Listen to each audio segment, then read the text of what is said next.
Welcome to tomorrow.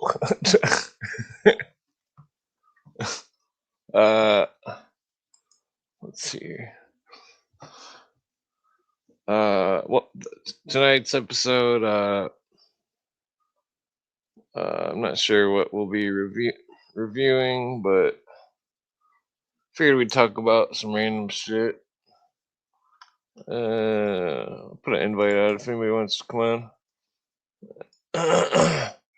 the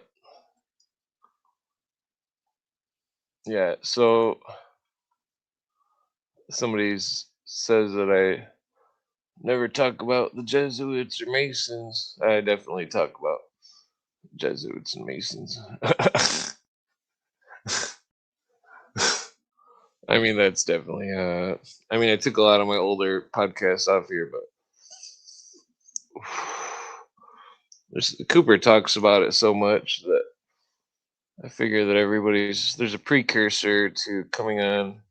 Listening is where you have to listen to William Cooper to follow some of the stuff that I say, because he's already covered the research about the Illuminati, their goals of how they want to get rid of all religions and save their own secular humanists. Bullshit. Man, the throats taste good. I just don't want to put it out.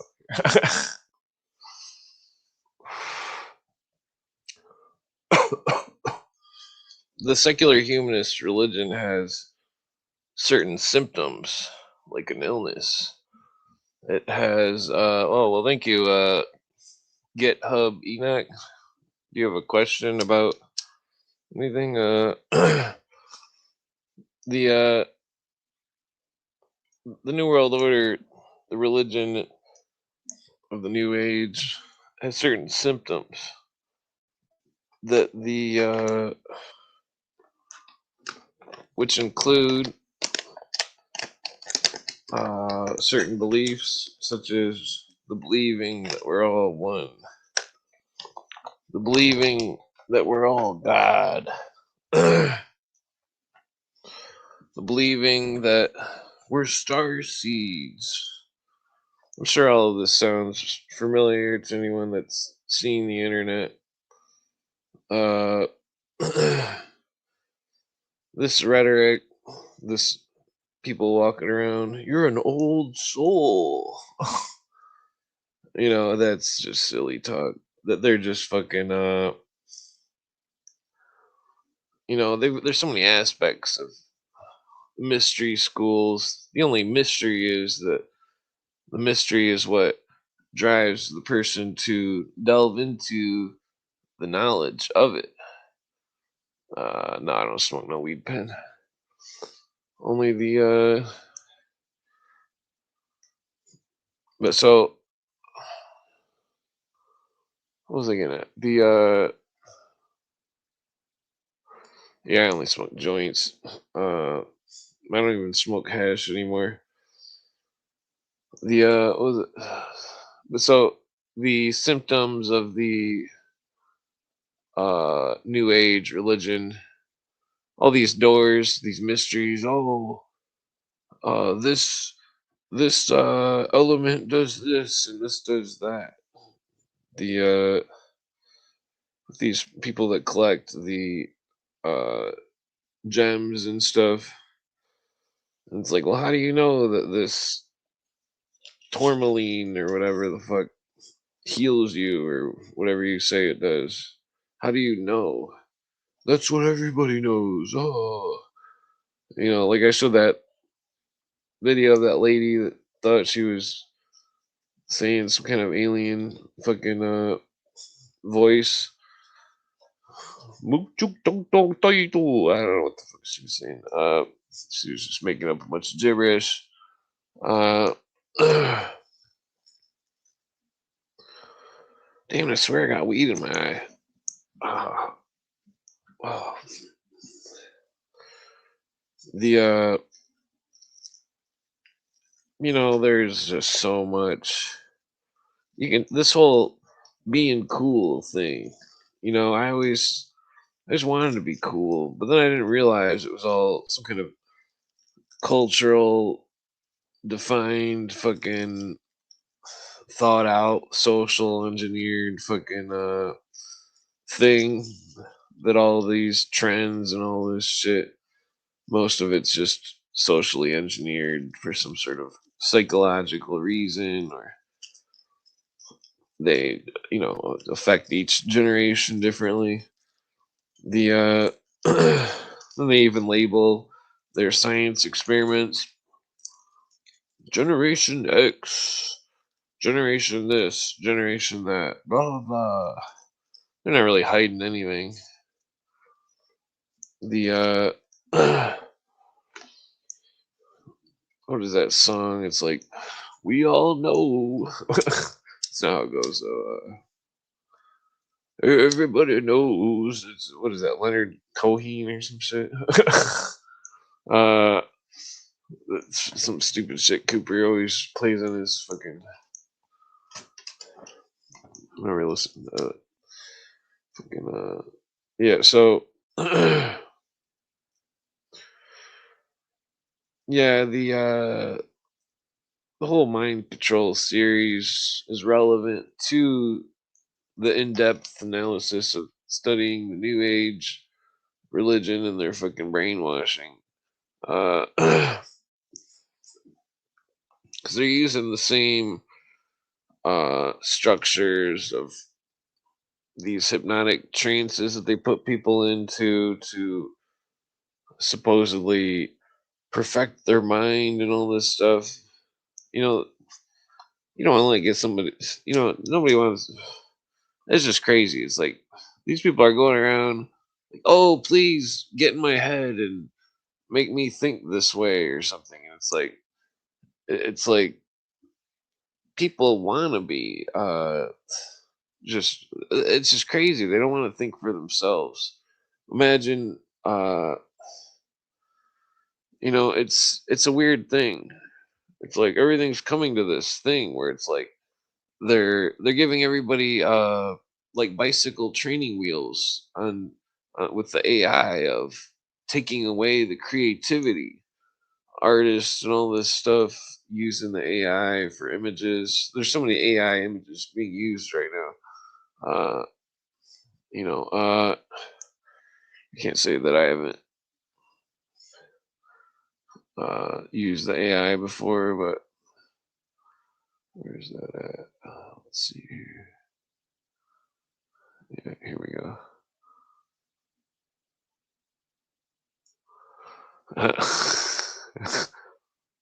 Possums with a pizza. Tell the AI to make the possums have a pizza party. I've only got a picture of one possum. Uh, let's see here. Yeah. I just had the AI put more in. There's a possum. Uh, that's not relevant.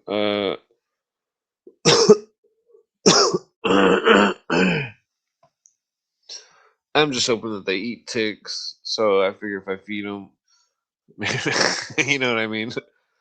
I mean, ticks are just nobody likes ticks. Fucking spiders are like little robots going around everywhere. Fucking crabs in the ocean are just giant ticks. Fucking, anything that's arachnid. It's all basically the same thing. 8 legs, some kind of little fucking little machine vampire type thing. You know, I mean that's nobody likes arachnids. I mean that's just yeah, fucking ticks, spiders. It's funny how people eat crabs because crabs are technically arachnids. Uh, yeah, so it's interesting because there's a large series of spider statues all around the world named Mammon. I'm sure people pointed this out before. Seems like they've been moving though, because there used to be a spider statue in Michigan, but now it's not on here anymore. But so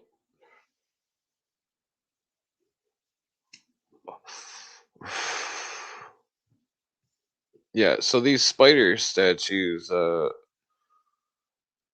there's one of them. It's interesting because of the secret societies and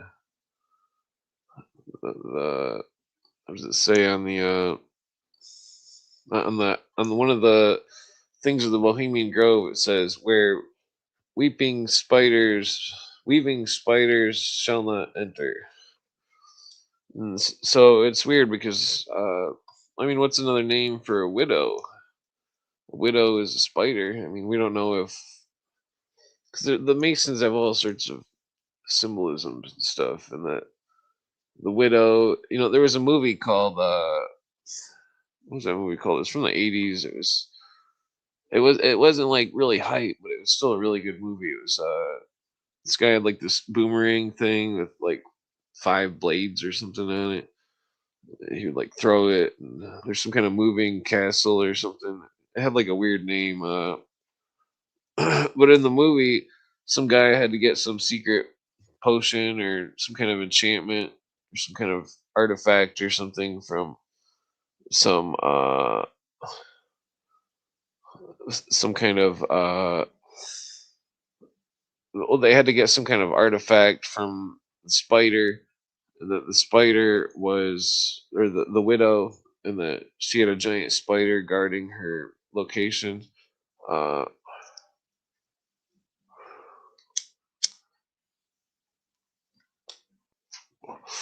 but so,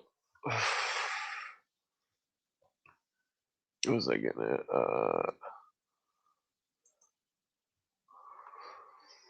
Yeah. So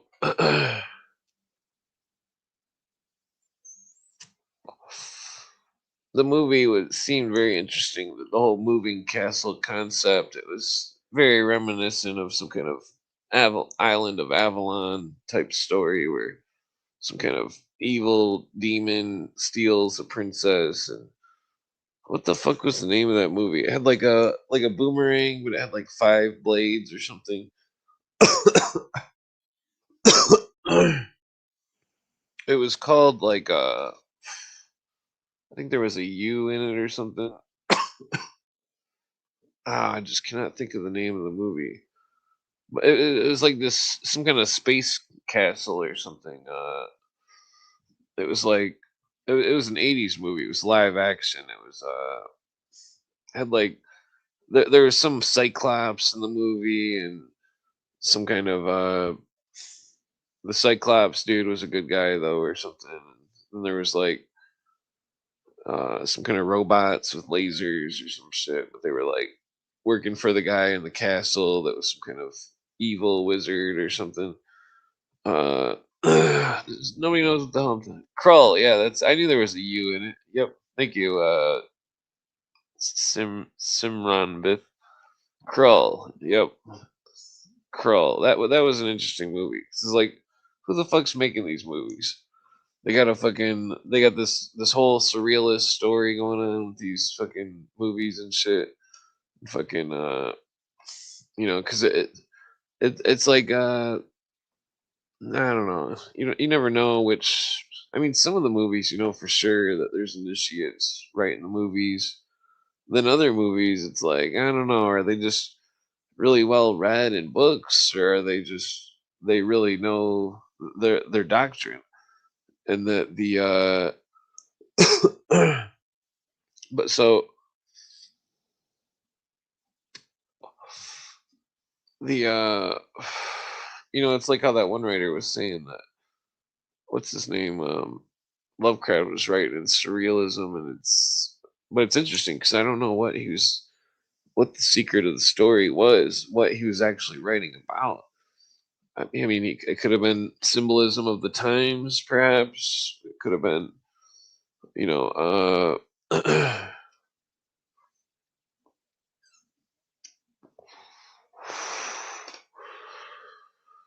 the what was I getting at? The surrealism and these sculptures that are all around the world. That's how these occult orders work with surrealism, and that the they paint these murals and stuff, and these, and then sometimes the murals get noticed, sometimes they don't. When they do get noticed, they get taken down, such as the Colorado mural that was taken out of the building or whatever, painted over, fucking, because there was too New World Order written all over it. Like, oh, some some little German's gonna turn the swords into plowshares on these Nazi Russian looking commie Russian Nazi type soldier dudes that are in the mural. I mean, you've all seen the mural. Anybody that's at this channel, I'm sure, has seen the mural that was in there. But does anybody want to let me know that they've seen the mural, just so I know? I mean, I'm sure that most of you have, but this is all symbolism, and the people in the mural were young, but that doesn't mean that all. It's symbolism. It's surrealism that they're gonna make sure all the people, they're all gonna be young in their minds. That's why Disney was teaching that fucking Peter Pan shit to fucking make people think that they were that they never wanted to grow up, and that fucking just like you know that's what's going on right now. There's all these people all around the fucking world that have never grown up, and the what's going on? Yeah, put a link in the chat if anybody wants to come on. But so some people grow up different. Some people grow up because they want to buy a car or something, or move the fuck out or whatever. Doesn't matter. Some people grow up because they get their ass kicked. Some people grow up because they their parents are shitty, and whatever. But anyways, the what was I getting at?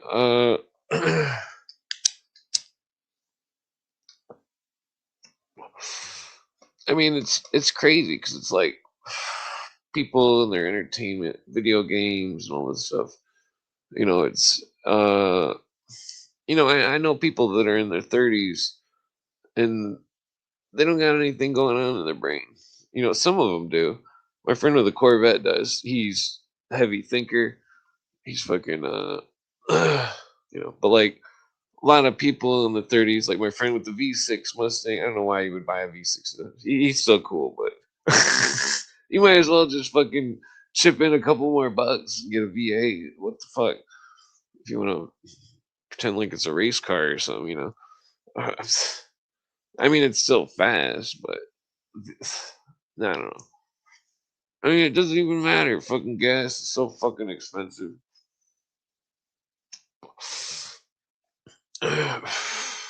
It's crazy. The uh the inflation just never ceases. It's always the same fucking, oh, let's increase it, let's decrease it, let's make everybody feel like they're chill for a minute, and let's fucking yank the gas price up and have everybody fucking, emptying their wallets, just trying to fucking put a gas tank, fucking some fuel in the tank, fucking not that that matters or anything, but I can't complain because my car's like I could get the muffler fixed still. The what was I getting at? The yeah, I mean everybody's, it's like imagine you walk into a bar. I can't imagine. I can't even. I can't explain how many times it's happened. I walk into the bar. All I'm doing is just fucking getting two beers. And technically, I would always be like, "Oh, can I sample every beer?" Just to be an asshole and get as much beer as I can for free. Because I knew people that were at the bar, but like, so I'd drink all these samples and I'd order like two or three beers, give them like a $10 tip or something. Uh, but like, there would always be somebody that'd be like, they'd come up like, "Oh, you look like you got a problem," and be like, you just stand there like, I don't know what the hell you're talking about, you know. And then these people, and then they start spitting in your beer, and you're holding your beer like this, with your hand over your beer, and you're like holding it right by their face, making sure that they, and you're like, excuse me, your your humidity's getting in my fucking beer, and then fucking, and then next thing you know, you go outside to smoke a cigarette and fucking or a joint. Typically, I would just light up a joint because I didn't give a fuck. But like, then the fucking random asshole is then like, oh, I'm gonna fight you, and it's like, well, do it. Don't just say it. I mean, you could do it. I'm not stopping you. Because you don't want to get in trouble for throwing a punch at somebody. So you make sure that if they want to fight, they can throw the first punch. Because but I don't know. But basically, my point though is that you get to that point and you're like, okay, please throw a punch. And the person's just like, what do you mean? And it's like, well, you clearly got some kind of problem with me, which I am unaware of. So, so this is what I'm talking about, where it's like people aren't growing up, where it's like there's, because I guarantee you go to some bar or something, there's people in their 30s and they think they're all tough or something, and they're all just a bunch of little pussies and fucking it's like, what the fuck is America gonna do if fucking uh if fucking Russia or something just decides to fucking that it wants to, you know uh what is that? But so I mean, there could be there could be a volcano that could fucking pollute the sky and make it winter for a fucking year or two in a row, and everybody would probably be freaking out. But you definitely, who knows what the fuck's gonna happen? I mean, I'm surprised that mankind has existed this long on the planet without some kind of record. In the last couple of hundred years, of some kind of giant meteor or something. You know what I mean? Like what was it? Mount St. Helen was in the 80s. Uh, there's a big earthquake in Los Angeles, I think, or no, San Francisco in 20s or 1800s or something. There's all sorts of crazy shit going on. The I mean, it's just crazy because it's like, in one hand, there's a bunch of Marxists that just want to burn everything.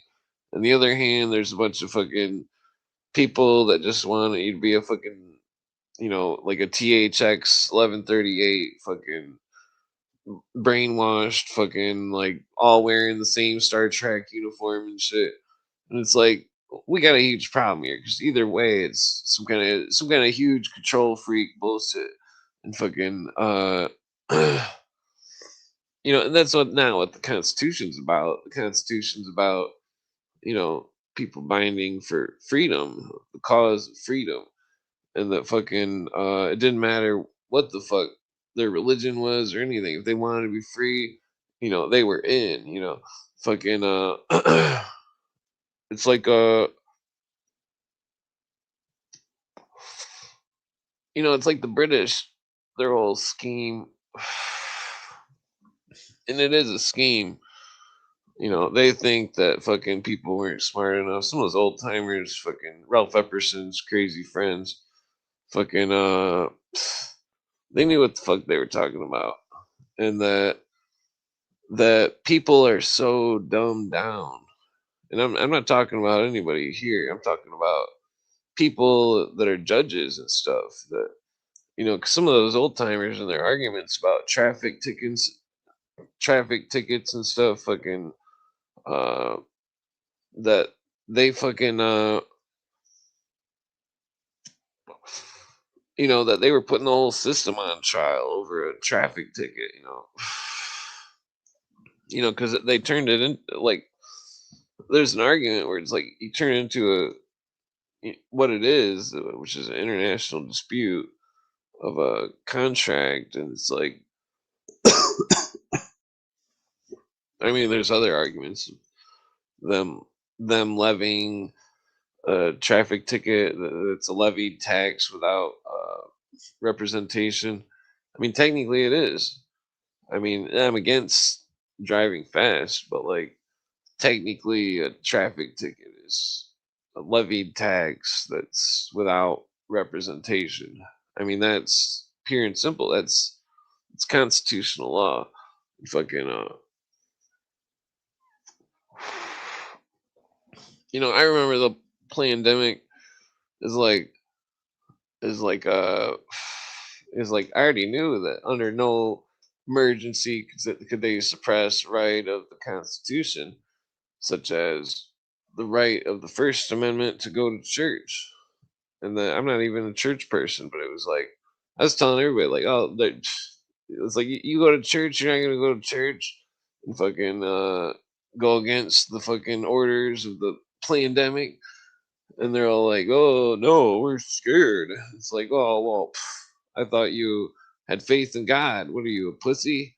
Uh, I mean, Catholics just piss me off. They're just fucking retarded. I mean, I know a million Catholics. They're all very nice people. They don't mean to be retarded. They just are. I mean, it's.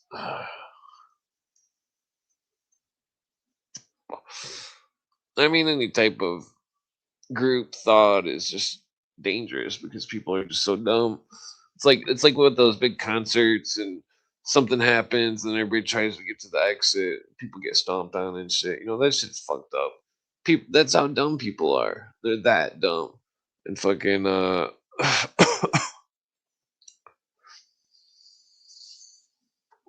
I mean, just dumb, complacent.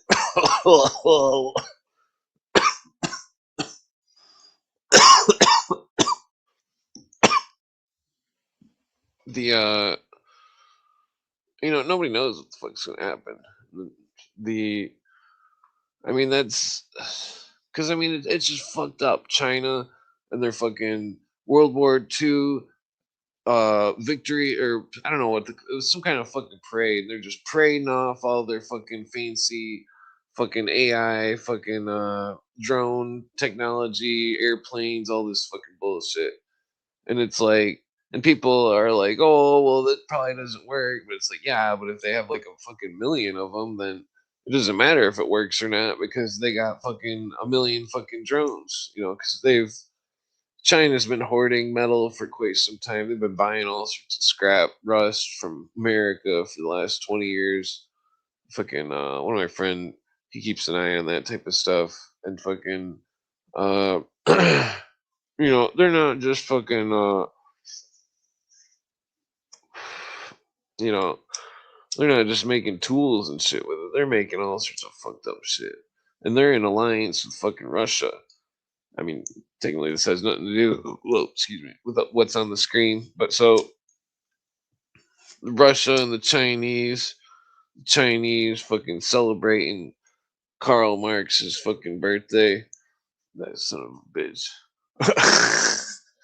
I mean, the it's just despicable. They might as well be kissing London's ass. I mean, fucking, that's what the whole thing is. It's all big fucking giant ass kissing contest, and everybody's fucking all about it because they're getting paid up the wazoo, and fucking that's how the world works. I mean, that's how the world works.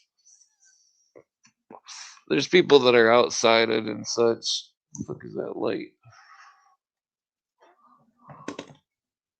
Oh wait, never mind. I'm stoned.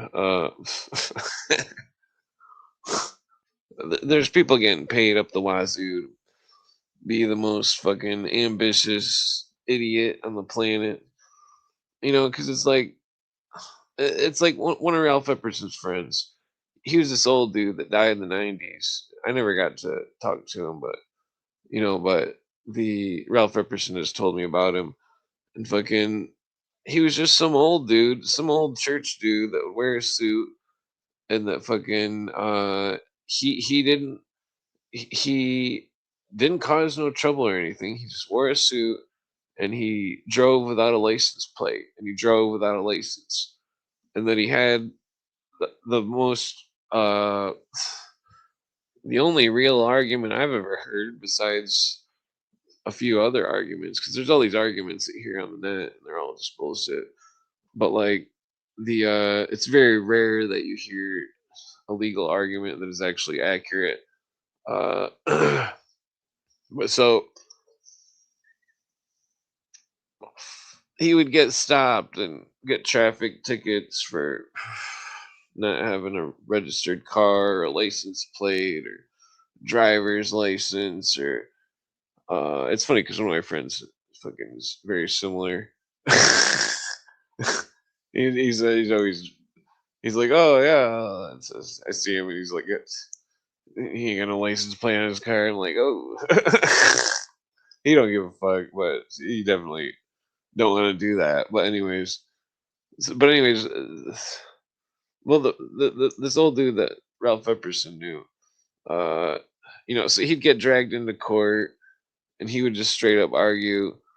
He had multiple arguments because whatever jurisdiction they want to say it is which argument dependent. And this is not legal advice.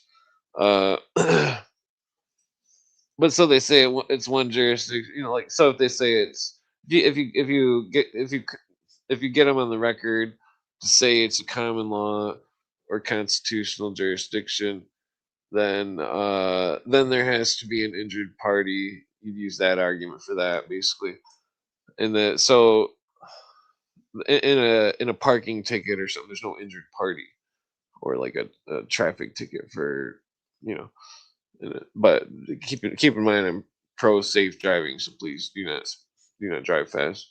But so what was I getting at?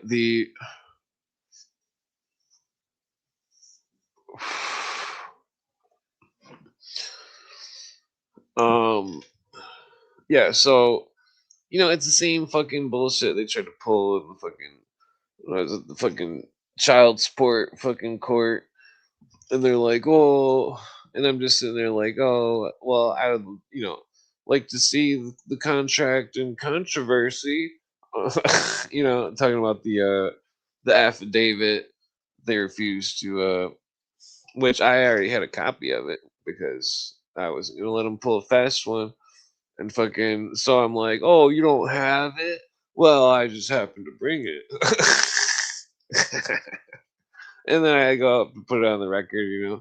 And they're just like, "Oh, you can't put that on the record." I'm like, "Why not? This is the only jurisdiction you got, and on the contract, I reserve my rights and to constitutional law, and that this is a court which operates under unconstitutional commerce." And he's like, "Oh, that's not true." And I'm like, "Well, where in the Constitution does because it says the uh, gold and silver clause says, no state shall tender in payment of debt anything but gold or silver coin, uh, and that's protected by the supremacy clause. And that if you read the Federalist Papers or any of the writings of the founding fathers, they were only talking about gold and silver coin, and that I don't remember the case. I think it starts with an M, but it's a case which specifies that the Federalist Papers can be used to define the Constitution, and then there's another case that says that the Constitution can be defined by the common law. And so the common law definition of coin means gold or silver, or copper.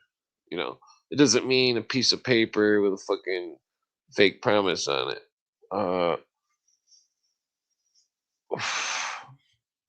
so that's why the courts were operating in unconstitutional commerce because from 1795 Coinage Act till 1963 Coinage Act, the dollar was redeemable for 24 grams of silver, and that the coins were made with 24 grams of silver and 4 grams copper, and that fucking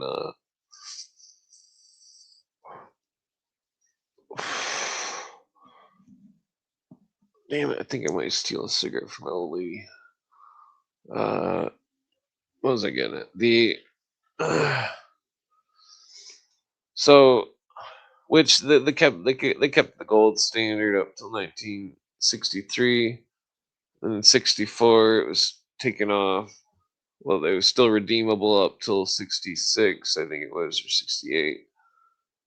But then the redemption was taken off, and then uh, then that's when the last part of uh, United States Code, Section 12, Section 12, Chapter 411.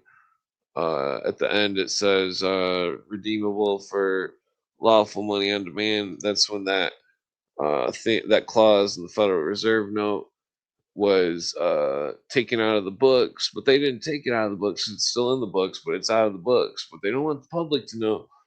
Uh, and that clause was what was it? There was another clause that had to do with the debts and the taxes, where it moved from 30 United States Code 31, 31 chapter 31, part 742, and then that was moved from 31 USC, uh 3124, and that the and that it was a clause which was about an exemption of taxes on anything that was Federal Reserve note, and it was defined. The note was defined in Chapter 12, Section 411, and that the Federal Reserve notes were obligations of the United States, and 31 742, 31 USC 742, and 31 USC 3124, obligations of the United States are exempt from taxation of certain natures. Keep in mind, this is not legal advice. Uh, See, that's the whole thing that's going on. It's all very tricky, very very tricky. uh, Ladies, I need to roll another cigarette here. Fucking I forgot to get a bag of tobacco, so yeah, fucking it's all very tricky. They're playing some fucking bullshit on everybody. Oh, we're gonna give all this money to fucking all these fucking different countries. Fuck you and fuck your homeless people, because we're giving these people this money. It's like, come on. It's like, this is a fucking it's pretty sad. Where's the dignity? It's like, how do these people sleep at night, you know? It's like, how do they go about their day, just like, oh, just screwing everybody? And it's like, man, it's like, I mean, I think eventually the world will bite them in the ass, just out of fucking pure bad luck, from because I'm sure that evil follows evil, fucking the what was I getting at? uh yeah, because I still haven't there's a lot of, well, I'm not getting into the subjects, but there's a lot of subjects which there's I don't see any documentaries about them, and there's fucking and they're huge subjects, and it's like, how the fuck hasn't somebody covered this yet? I've heard old timers talk about it, so but, some of those old timers, fucking the old timers aren't around anymore, and it's like somebody's got to speak up for all those old timers that are fucking, the when I was a kid, my dad had a friend. He went by the name Mr. Man. I don't know what it. I don't know if he was in the army or something, but they would always drink and talk about cars. And I just sit there and learn about cars and fucking. Ah, damn! I rolled this fucking cigarette too tight. Ah. This is gonna be like the tightest cigarette on the planet. Uh, okay, somehow it worked. Yeah, well, it's like the old timers. They're all gone. It's like I remember being young, snowmobiling all the time, fucking slamming into trees and shit. Fucking I don't even know how I made it. We used to ride on the ice and fucking in the middle of the lake. The ice in the lake would be like fucking. You'd step in it, your tracks would be black, and I'd be like, oh, this is some thin ice, But as long as you're in a snowmobile and you're going really fast, that it doesn't matter if there's. So we would ride around on the lakes in big circles and shit. Fucking when I was young and like do really stupid shit. Like fucking, you'd be out on a lake and the ice starts like, like the fucking, you could feel the ice start cracking and shit on the lake, and you just fucking like floor the snowmobile, like fucking. It was always like a huge rush to like do stupid shit like that, like fucking. We'd go over rivers and shit, fucking middle of winter. It was pretty fun. Young people now though, it's like I don't think they do stuff like that. Everybody I know that's fucking in their 30s and shit, they're fucking brain dead. It's like, I mean, not all of them, but it's just fucked up. They're, it's fucked up. They don't think about anything. It's like they don't. They could have no conception of, uh, any of the stuff that any of us would talk about. And it's like what the fuck's going on in their heads? Like, what are they doing? Like, what are they thinking about? They're just like playing video games or something. Like, I don't get it. It's a weird world. It's like, there's all these fucking models of realities and these cults and religions and shit. They're all just warping people's minds into just being ignorant. I mean, fucking, it's crazy. It's like damn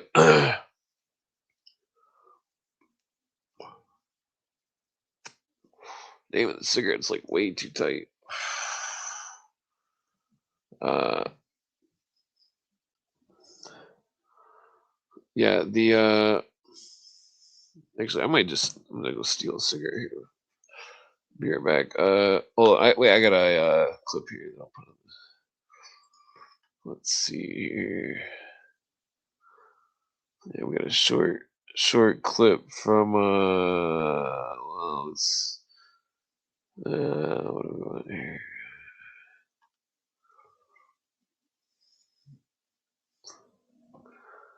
Ah, damn it, I'm fucking stoned.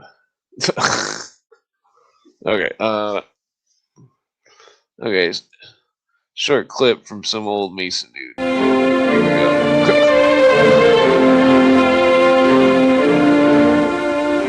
And now, for the concluding segment of this filmatic visit to the House of the Temple, it is my sincere pleasure and honor to present to you the distinguished and illustrious Henry C. Clausen, 33rd degree, Sovereign Grand Commander, the Supreme Council 33rd degree, ancient and accepted Scottish rite of Freemasonry.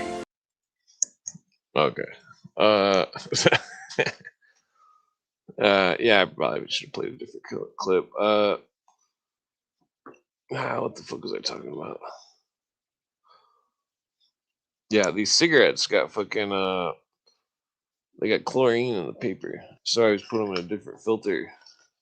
I buy filters. Well, I mean, usually I buy a bag of tobacco, but I forgot to buy one. But I need to just quit these cigarettes. Cigarettes make me feel like it's the year 2000 again. uh,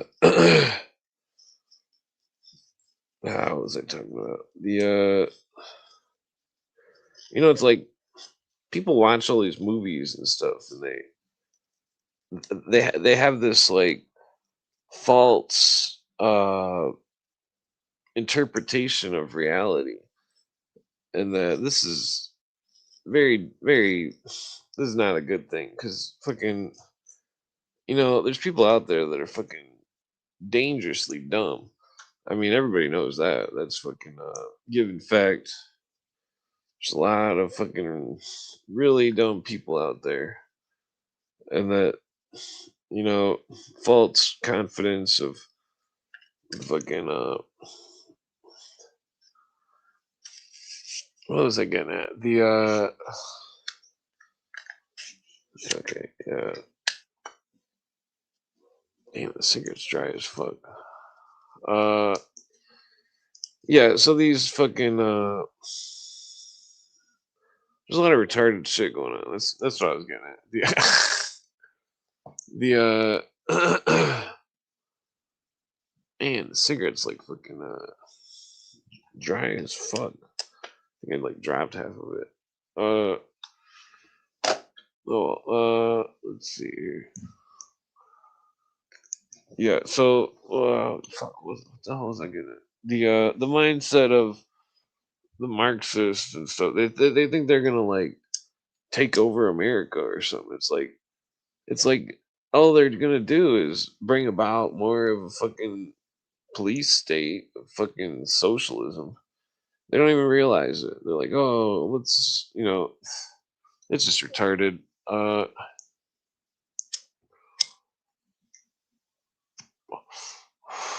You can't even like get a good cigarette. It's like they all got that fireproof bullshit. That's fucking. They say it's only thicker paper, but I don't believe it. It's because I can taste it when I smoke it. What was I getting at? The yeah. So there's all these fucking there's all these fucking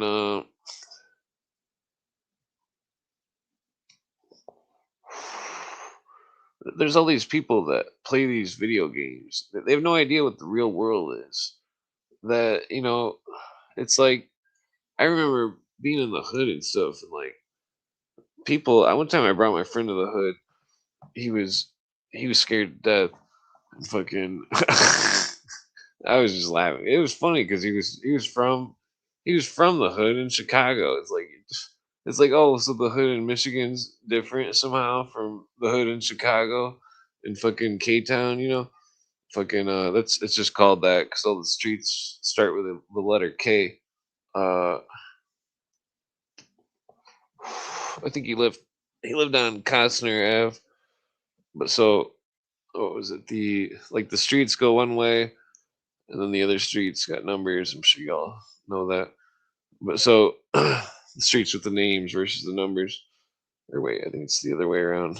North and south has names. East and west has numbers. That's how you navigate.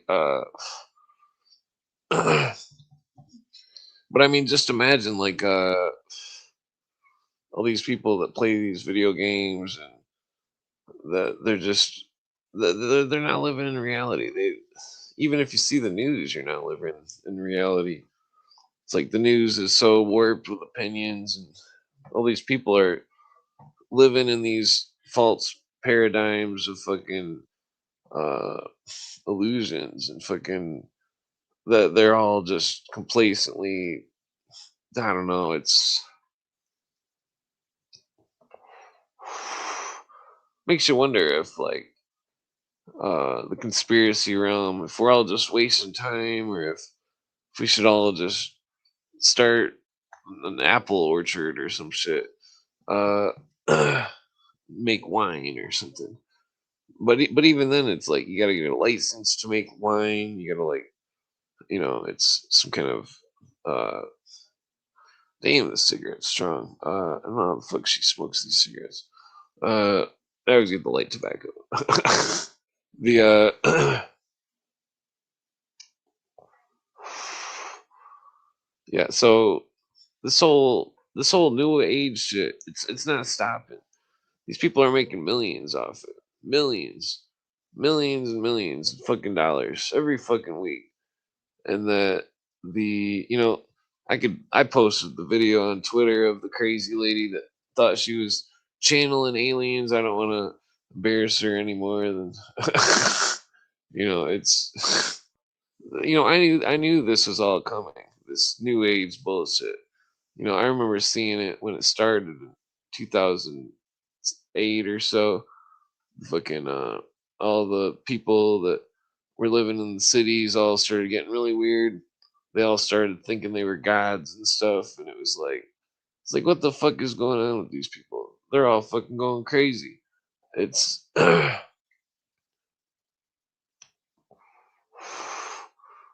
mean, and that brings back the psychology of it all. That's where I got all invested in learning about this shit, because it's like they're using psychology. They're using it in a very deceptive manner, and the people are thinking they're attaining enlightenment and self perfection and all this shit, and they're really just filling their head full of bullshit. Uh, I mean, that's really what it is. It's there was a disease of language. They had a word for it. Excuse me. In the jungle, from that old lady Nicole Maxwell, talking about the jungle people, the Shipibo and the Kanibo and stuff, and they had a phrase that was it was a word for a disease of language. You could only catch the disease if you knew the language. If you didn't know the language, you were the this mental disease was not contagious, and therefore, uh, that's where the dyslexia comes in handy, because somebody's trying to brainwash you. Everything's backwards. You're like, what? That's why I could have never made it in the Masons. The what was I getting at? The but so you know, it makes you wonder if that Kathy O'Brien lady is real or not. The if she's real, then what she's saying about smoking weed is true. Smoking weed makes you unsusceptible to brainwashing, and that the even though you might be in a state of being super stoned and fucking lazy and eating chips and stuff, but like uh what's the alternative? Be brainwashed by the media, be brainwashed by the television. You watch these TV shows, it's like these are all actors, and they're all fucking professional fucking imitators. They're all just idiots that people give them all this high respect, and oh, they've got an opinion, and it's like, who, this professional imitator? It's, I mean, it's. I mean, I took some theater class before I dropped us. I was never actually in a play or anything. We do skits of joke news and shit. But like, like fake weather and stupid news reports that were. But like, what was I getting at? They always hated me in the public speaking class. You have to write these speeches, and then you have to say them, and everybody would always be laughing at my speeches, and people would get really upset. Who were the teachers? They'd be like, "Oh, you can't say that speech." Like, what do you mean? This is you wanted me to write a speech? Like, I'm saying the speech. I wrote it. The yeah, I remember doing that report on the parasites, and everybody was just like, "Ugh." That's why I'm constantly fucking washing my hands and stuff, and fucking make sure the food's all cooked good and clean and stuff. And the you know, that's why it's good to smoke weed. I mean, you don't want parasites. Fucking what was I getting at? They used to think that the worms would come out of the back of your throat and chew on your teeth, and that fucking, I know way too much. You don't want to know what I know. There's fucked up shit going on. Doctors are all fucking idiots. They don't know what the fuck's going on. There's not a lot of stuff that fucking what was I getting at? That fucking, mankind has cannabinoid receptors, and that even uh breast milk has cannabinoids in it. But the humans, it seems like there's like I don't know, it's like because sometimes when you make life simple by like smoking weed or something, it simplifies life. It's like, I'm hungry, I'm thirsty, fucking it's easier to detect bullshit. And so in a world of uh illusions and deceptions and half truths wrapped in sugar coating that's been deep fried, uh the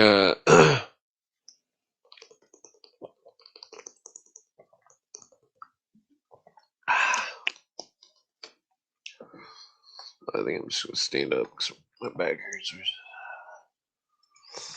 Okay. Ow. Damn. Yeah. So, in the world of half truth, you see a lot of bullshit artistry going on. I mean, I didn't grow up in the city, but I moved to the city when I was like 17. And I thought it'd be all cool and this and that, and I find out it's nothing like what I thought, that fucking, that it was mass poverty and fucking, people getting thrown in the system for all sorts of stupid shit, being idiots, and fucking, because the, what was I getting at? The cities though are like, it's like, there's so much usury going on. It's like that's why the Amish are the way they are. 'Cause they knew about the usury and fucking. It's like America was founded on Americans, making their own foods and shit, fucking making their own shit, and fucking now it's come to this giant corporation bullshit, and then all the fucking people that are all these fucking Marxists, they don't realize that the communism and the socialism is used to capitalize. That they're capitalizing off the communism and socialism, and that they're making mad money, and that they're buying up the whole world. Eventually, over time, all the farmers will sell out. They'll sell their fields of wheat, their fields of corn, their fields, and all the biggest farms will be owned by the government and all the idiots. And that fucking the same bullshit happened in Russia. Russia fucking made it so the government controlled all the farms, and that fucking when the government fucking failed, that the farms all fucked up, and then there was massive starvations because of corporatized farming. You know, it's like America farms all this corn and soybeans. It's like we don't even eat soybeans. I don't know anybody that eats soybeans. Fucking, I mean, I'm sure they got it at like Asian restaurants and shit. But like fucking, you know, It's like the world is, when everything becomes corporatized, innovations uh, start to lack. That the that or in the 1800s there are so many inventions that and then even the early 1900s, and then in modern times it's like inventions seem to have ceased, and that everything's just a extension of something else, some kind of luxury of telephones or computers, or oh, now you can touch the screen. Like, oh, who gives a fuck? They had that in the 80s and shit. Like, you know,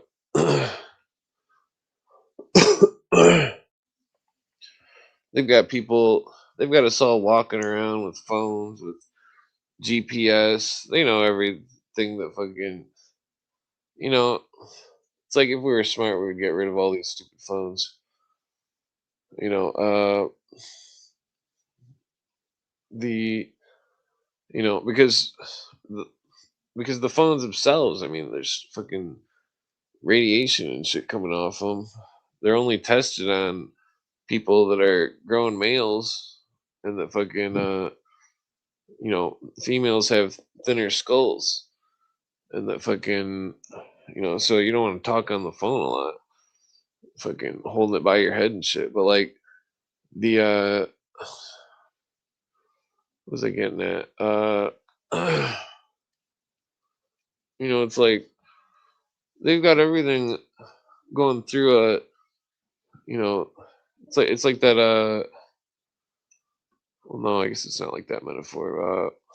But they've got everything funneled through this this whole algorithm bullshit, where if it's something that is not politically correct or whatever, it's never gonna get viral ever. And that fucking everybody knows. I mean that none of this shit, and then they like perpetuate fake conspiracy bullshit to try to make anybody that's not into any type of research look at conspiracies like, oh, that's some kind of bullshit you seen on Facebook or something. It's like motherfucker, I've known about that shit for like 20 years. Like fucking, there's fucking, there's all these noobs everywhere. It's fucking, it's like they're all just talking about all this shit that's been talked about a million fucking times, and that fucking some of the some of the conspiracies do need to be talked about a million times, but some of them are just you know they're just nothing burgers, and like the what was I getting at? I guess I'm gonna sit back down. Ugh. The where did I put the mouse? Where's the button? Okay. Yeah, I mean, what's at stake for everybody? What's at stake? We all know what's at stake. It doesn't matter if it's already taken from us because we've already lived our whole lives and monotony and bullshit. But what is at stake is simply freedom of mind for the next generations. That's why talking about conspiracies and stuff is relevant, and that because everybody just wants to ignore the world, and and I'm not saying we should all delve deep into shit all the time, and you know but we do need to make sure that we keep up on our research, and that because they've got all sorts of think tanks and groups of lawyers and all sorts of shit figuring out ways to screw everybody, and that there's nobody really out there who's like just pro prosperity for all, and that fucking That should be the business attitude. Excuse me. Of all the what does it say? The but so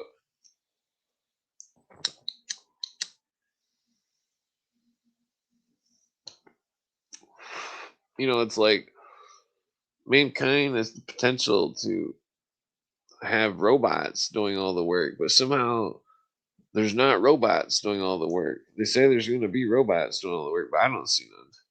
And so then it would come to a point of, if robots did all the work, such as food and cars and stuff, roads, etc., that that then mankind would then start really delving into the archaeology, I would assume, because those who, 'cause it's like at that point, it's like, what kind of jobs would there be in the new world order? I would say archaeologists would be one, and that archaeology could become. I mean, look at some of the television shows about archaeology. They've gotten quite popular.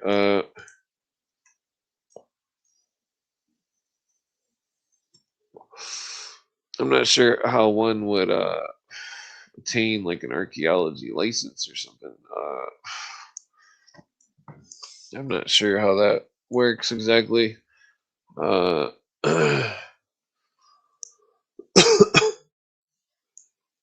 was I getting at? But even then, it's like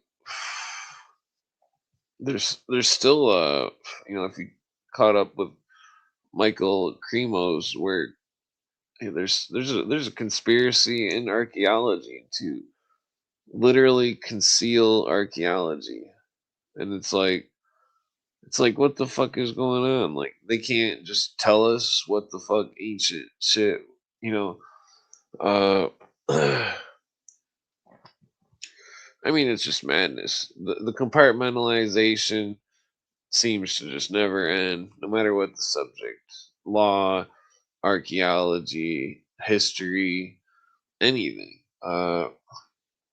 I mean, really, I mean, mathematics is probably one of the few subjects which doesn't really have some kind of compartmentalization, because there's people out there that they know, you know, they, because I was really good at mathematics. I was doing college levels and middle school and stuff, but like because there's some people that get it and some people that don't, and it doesn't matter if it's, but like that there's well, this is where,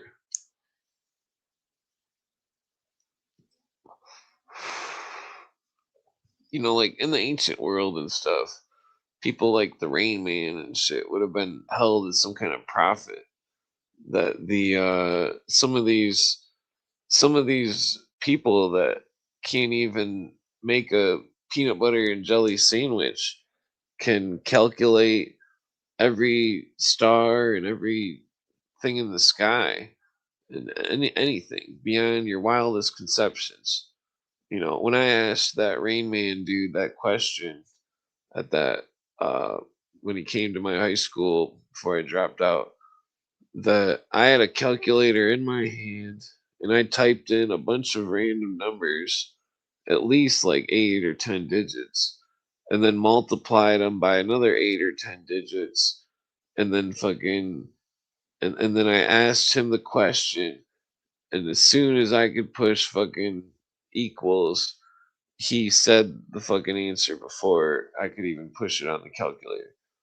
And fucking, they went around the place, and multiple people asked him mathematical questions, and that he answered every one of them absolutely accurate. And that, that there's mankind isn't fully being, all of its richest assets aren't fully being used for, because there's, all these shrinks and stuff are all a bunch of idiots. They've all got agendas and stuff. Meanwhile, mankind is, dwindling in this fucking monotonous idiocy, and that there's serious stuff that could, I mean, we right now, if there really was a world government, they should be making things to stop asteroids. That should be their only goal, is to make stuff to stop asteroids, because if some giant asteroid hit Earth, then we'd all be fucked. And that fucking that's most likely what all those underground tunnels are for, is for emergency stuff for people to go to if there ever was an asteroid. Uh, if they don't have that, then I'm very disappointed. Definitely disappointed.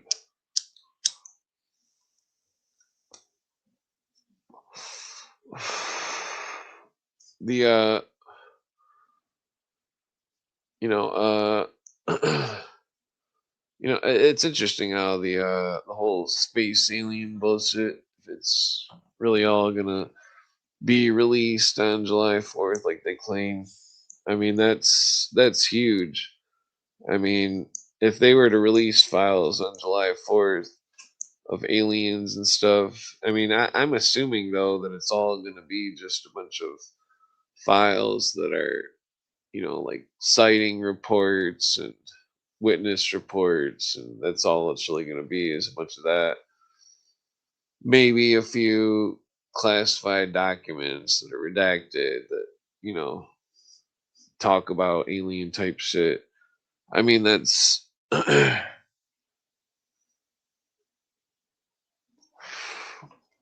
mean, the question is, if MJ12 is real, will it publicly reveal itself? And if it does, then will uh, the rest of the world follow suit to what America is, deciding? Uh, I mean, that's because if there was to be a new world order, quote unquote, I would assume that the whole world would just turn into a bunch of Americans, basically. Uh, I mean, it's already here financially. The world financial market has all been set up back in the 20s.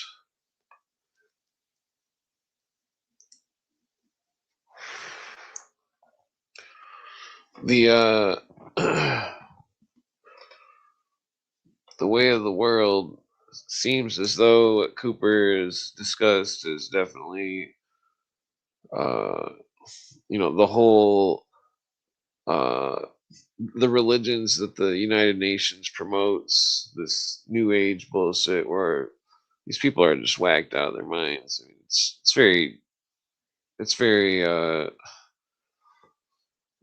so much con artistry going on. It's,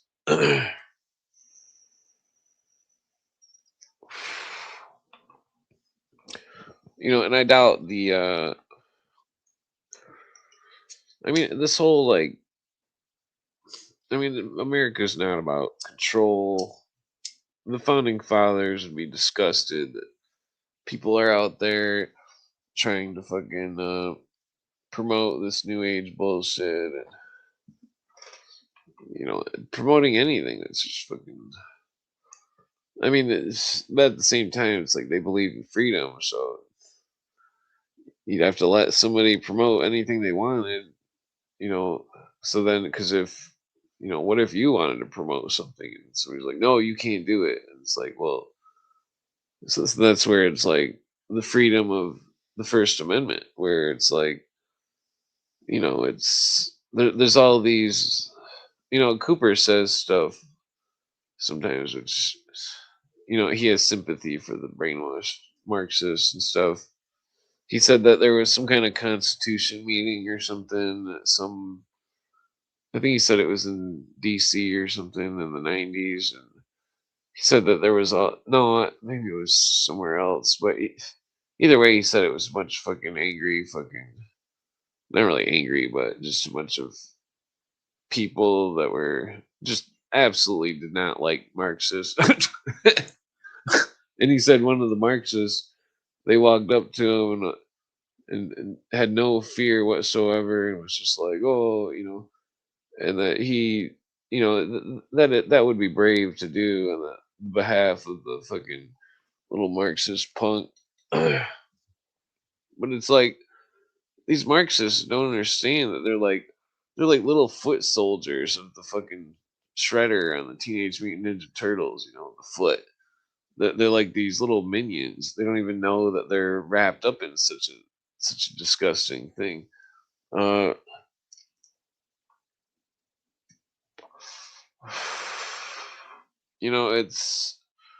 it just makes you wonder because they've never enforced the 1954 Communist Control Act.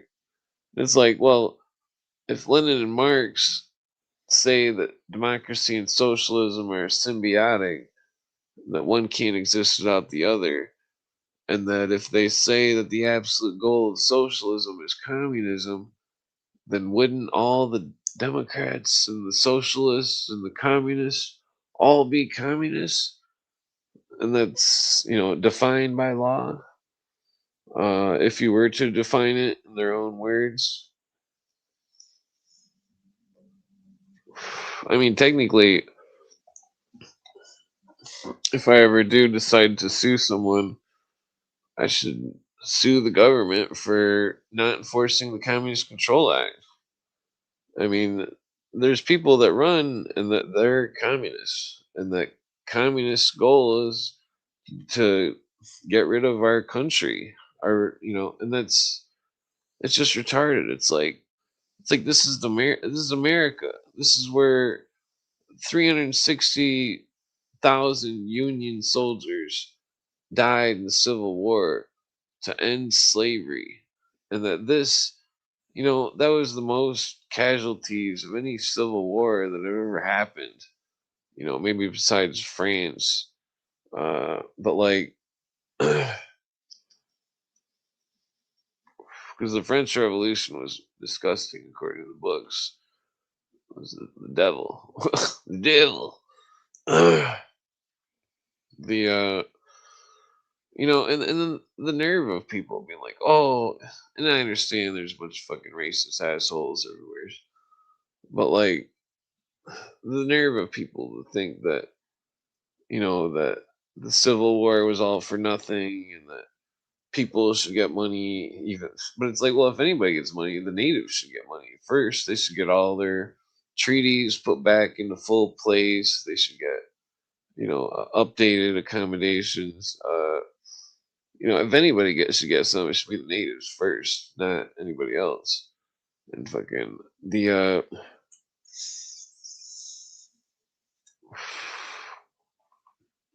what was it? And it doesn't even matter because it's like, so because it's like, if it's just like, well, where does it end? Should I be demanding Scotland back for my family that you know because if it doesn't end anywhere, then I demand Scotland back. I'm related to the royal family. It's my fucking island, according to whatever I want to believe, because I'm a fucking asshole. No, I'm just joking. Uh, but I mean, seriously, it's like I'm related to all sorts of Scottish nobility and English nobility, and it's weird because it's like none of them know I exist, and that, and I don't know how many cousins or whatever it is, but it's like it's very bizarre because it's like you start doing, because I've done a lot of lineage history on myself, and you start digging, and it's like, man, I'm related to all these weird people. It's like, is this why the Masons wanted to give me a scholarship, or was it because of whatever I wrote about the Egyptian calendar? It was, I could never figure that out because I did say a few people that I was related to when I wrote to the Masons in DC, and that it was very weird that, because I mean, I'm just a fucking stoner. I didn't expect. I was just asking for free books. Yeah, I mean, I figured it was a library, so I was like, well, maybe they got some books laying around, and I'll ask them for some free books and tell them about myself and my research. And that's when they offered the scholarship. It was like, who the fuck read my email? You know, like fucking because I remember I jokingly wrote my address 666. It's like they had to have known that I was just fucking. I mean, I didn't even expect to fucking. Whoa, excuse me. I didn't even expect to call back. You know, from the fucking from the Mason place. They had some Scottish straight Mason give me some contract, and he was he had a brand new Cadillac, white walls. Uh,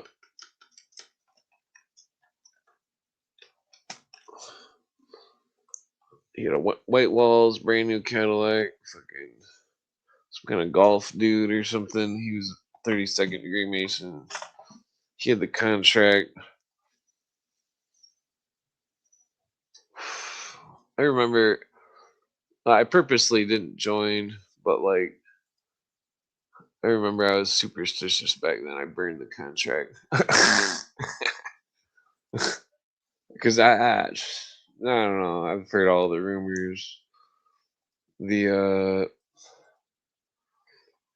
there's a lot of rumors about Palladian right.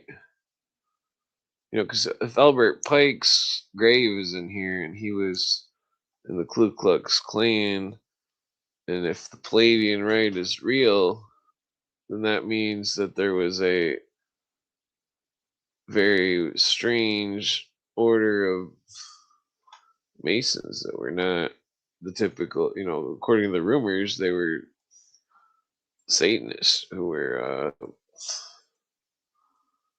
I mean, it's, when you delve into it though, it's, see, they got all the books on there, because to join, all you gotta do is believe in God. It's the only requirement.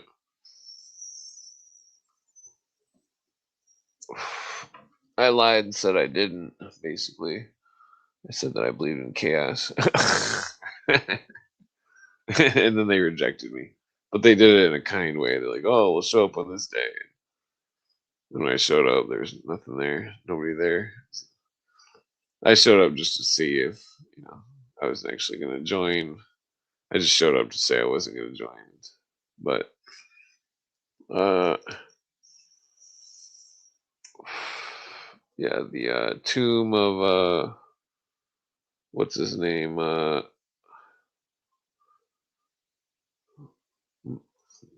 The mausoleum, the word mausoleum comes from, yeah, the mausoleum, no, Halicarnassus, that's it. 33 pillars, uh 33 for the old symbol of the sun, 33rd parallel. uh you know, this was one of the ancient wonders of the world. The you know, that bronze horse, they would have had to, is that bronze? No, I think that's stone. It might be no, I think it's stone. Yeah, I think it's stone. They had big old molds and casts for bronze and shit back then too. There's that one coin there. I always forget about that coin. See, that's the old symbol of God on the right. He's got the axe, which later became the two interlaced triangles. Well, it's an axe or a hammer. It depends on the culture. The great creator, the great builder. But he's holding in his hand the symbol of the equilibrium. The two triangles with equilibrium, fire and water, symbol of the opposites. That's where the some of the stones are still there. I think it's some of these stones right here. They're still. Well, I don't know if they built the castle over the spot or some shit, but the looks like they got quite a few statues here. You know, they show the old mystery plays and scenes of gods and shit played out in some kind of drama. The you know, I'm not exactly sure what's going on here. You know, sometimes there are battles and stuff, but this most of the time they're astro theology. It's a nice looking axe. Uh, yeah, astro theology of some sort. Sorry, how many pictures they got of this shit. Let's see here. Where's the building?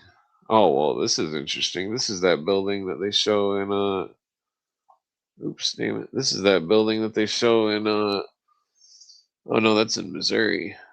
Missouri. You ever been on a Missouri boat ride? Yeah, that's from a movie. Clint Eastwood movie. Yeah, so you can tell that this building's definitely built to replicate it or you know, what is this? The Shrine of Remembrance in Melbourne Mausoleum. House of the Temple. Some Indiana. I never seen that one. Damn, I think I'm gonna smoke one more cigarette. The last one was all shitty. Yeah, so this is that's a really old one. Here's that one I was thinking of. This one right here. This was one of the older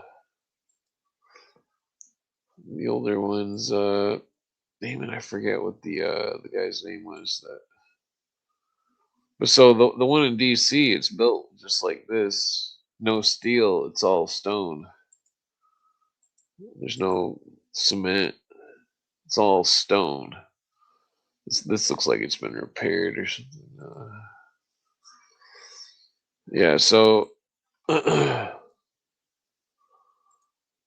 it going at here with this? Yeah, it's these old ancient fucking. There's a Sphinx. There's a lot going on in the ancient world, and I think it's relevant to modern money, modern secret societies. The Dionysius. He's got a cat. Dionysius is just another version of Horus. That's why he turns into a white bull. Damn it, did I already go through all these? I guess I did. Turns into a white bull or an apis, which turns green into the Osiris bull, which is the pronounced Frey in Egyptian, but spelled Ptah.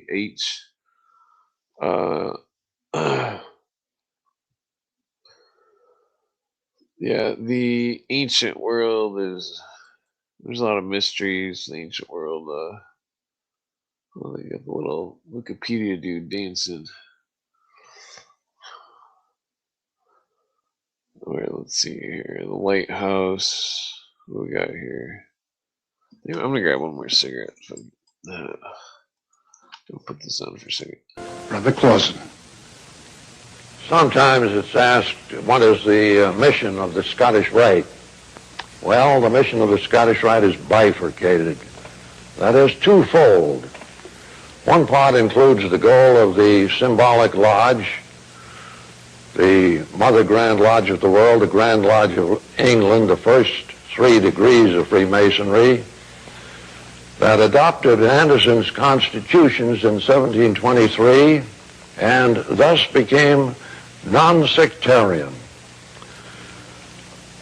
This departed from a spiritual to a societal base.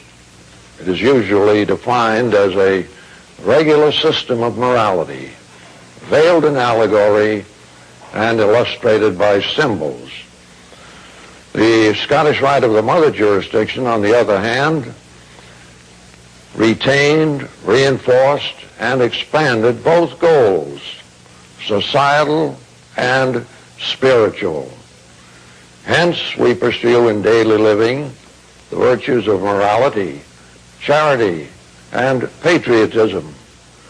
But we also search for an ultimate mystic union with the deity, and for that purpose we reveal and apply in our degrees from the 4th to the 33rd the ancient wisdom, esoteric knowledge that comes to us over long, drifting centuries.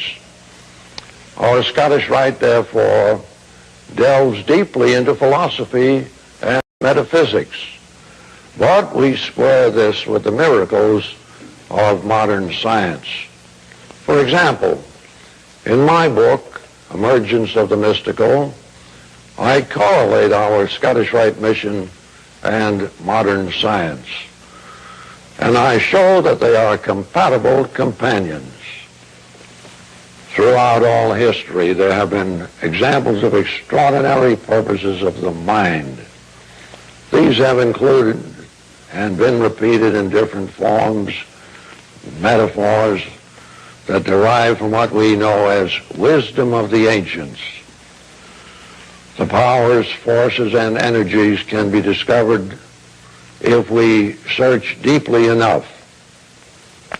They were to be found in all parts of the world, such as the mysteries of Isis and Osiris in Egypt, the Mithraic mysteries of the Persians, the Orphic and Bacchic and later Eleusinian mysteries of Greece, the mysteries of Samothrace and Chaldea, the mysteries of India, the Druidical mysteries, the Gothic and Scandinavian mysteries, and others. The object of these mysteries was not merely to teach morality. They developed the whole man and permitted him to attain his total potential. As Albert Pike said, had moral truths alone been taught the initiates, the mysteries could never have deserved and received the magnificent eulogies of the most enlightened men of antiquity, of Pindar, Plutarch, Isochrates, Diodorus, Plato, Euripides, Socrates, Aristophanes, Cicero, Epictetus, Marcus Aurelius, and others. These were philosophers or historians devoted to the investigation of truth. All the sciences were taught there. In the cities of the ancient world, there were temples for public worship in which philosophers and mystics taught groups what were known as the lesser and greater mysteries.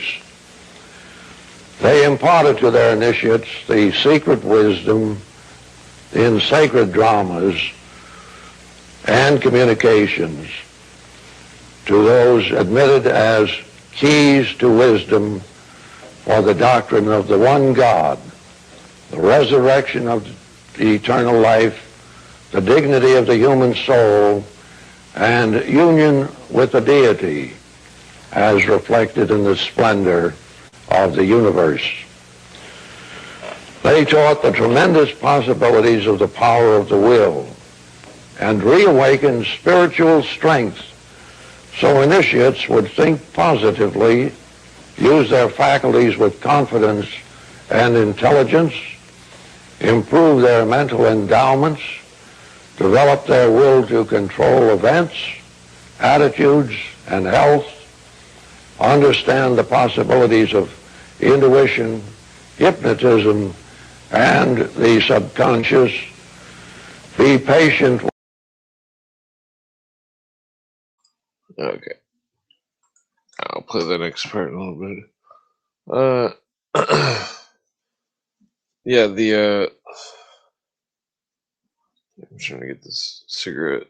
Fucking. Okay, so we're talking about the seven wonders, seven great wonders.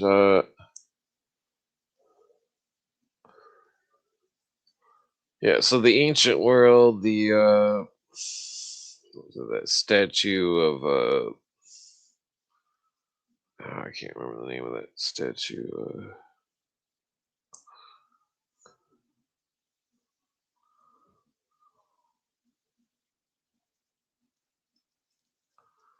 Oh shit, I don't know if I fucked this up.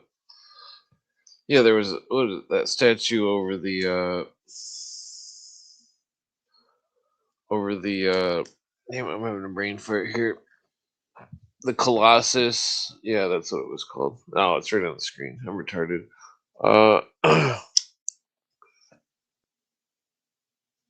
Colossus of Rhodes, the Zeus statue, Cyrus Palace, uh, pyramids, the Great Pyramids.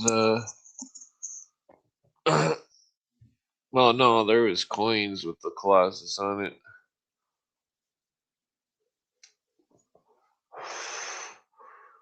They definitely casted some giant metal shit back then. Some of those pillars in those temples were made out of brass. That fucking you know how much fire you would need to cast a pillar of brass? That would take an extreme amount of fire.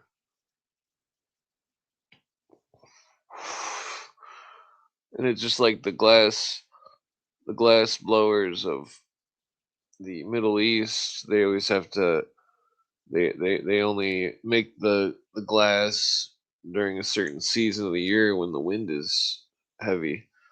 So the heavy winds that imagine and then imagine the crew of workmen that you need to pour a giant fucking stone dish full of molten metal, molten brass into a pillar. It'd take quite the there was a pillar poured in India. I think it's called the Ben pillar. It was a pillar that was poured out of steel, some kind of iron alloy with gold and silver, and I think they even found iridium in it. I know there was a small amount of nickel and silver and something else, but the pillar was, uh, the temperatures needed to pour iron like that back then.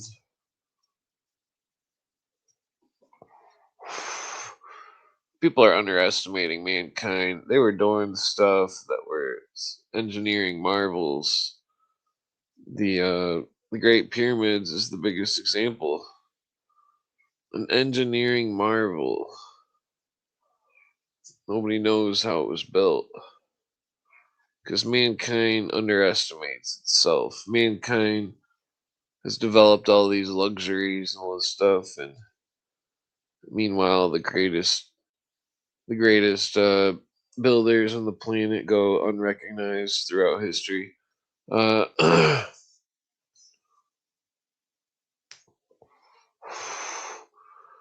What do they say in the city? Recognize, motherfucker. uh, the architectural feat of even laying the stones for the foundation of the pyramid, where those are big stones, bigger than the stones in the walls or the of the pyramid. Uh, and not just laying the stones, but squaring them perfectly north and south, having it perfectly square. You think it's easy, but it's not.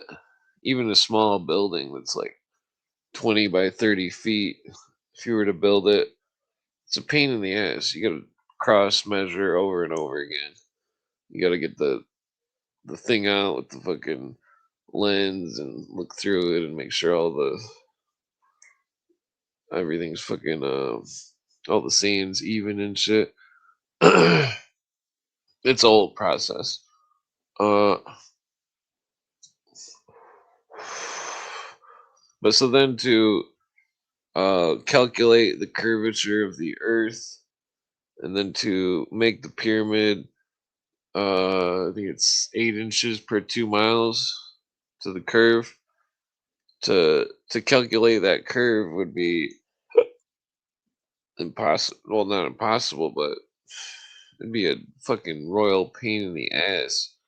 I mean, there must have been some heavily guarded scrolls or something that probably got lost in the sea of masses of idiots that fucking thought it was some kind of witchcraft or something.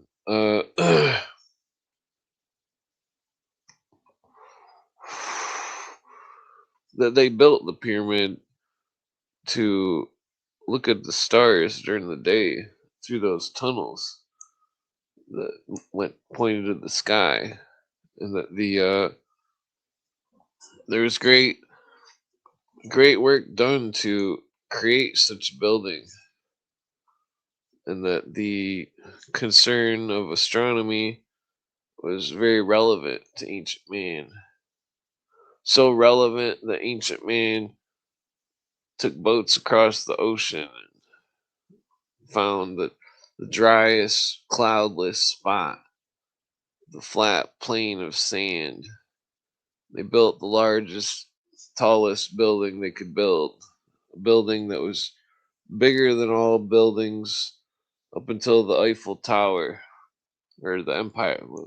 The Eiffel Tower was first.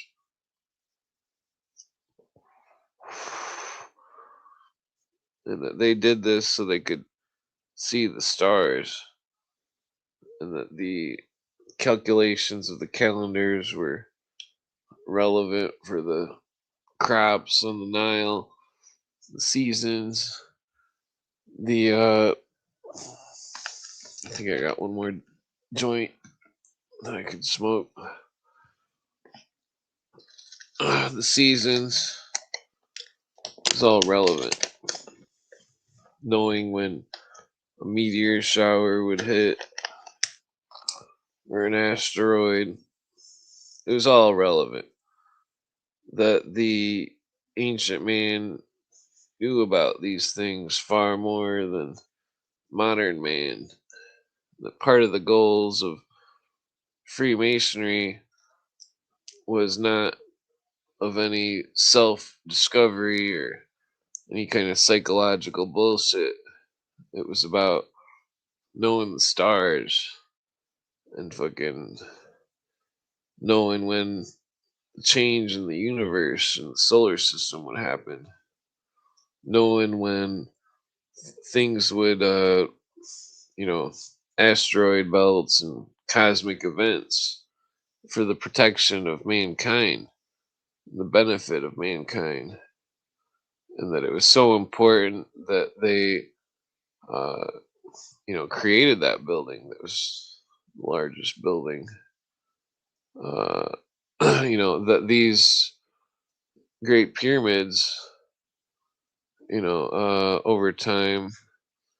I mean, clearly they say that the Arabs took all the fucking lower stones to build shit in Cairo, but so that over time, the knowledge was lost, and that it traveled, and that the knowledge changed, and that the metaphors changed, and that the great capstone was always known to the Arabs, as the fire. Hiram, HRM, the fire, and that the symbols of the initiation and going into the pyramid and it was all a sacred practice to imitate the sun so that the profane, even though they wouldn't know the calculations, they wouldn't know the how it all works, that they would still carry on the story, the great story of the sun. And that the sun and its many stories go across the world with reverence. And that what was I getting? Damn, the Swede needs to get this paper here. The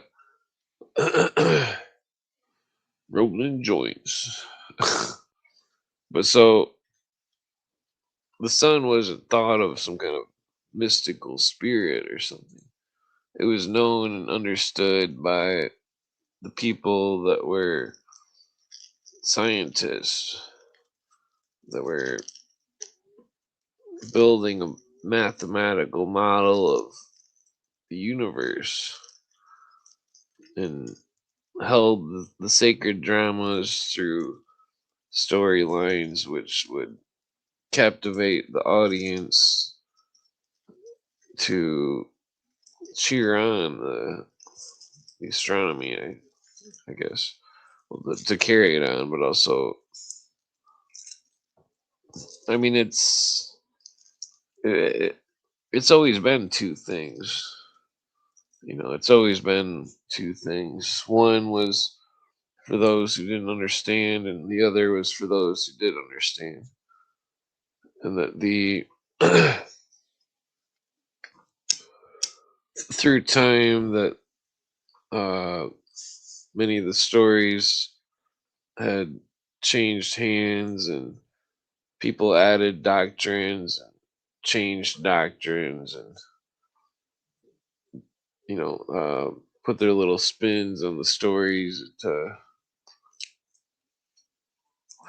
try to make a dollar or get some kind of fame. And that the over time the perversions of the ancient mysteries have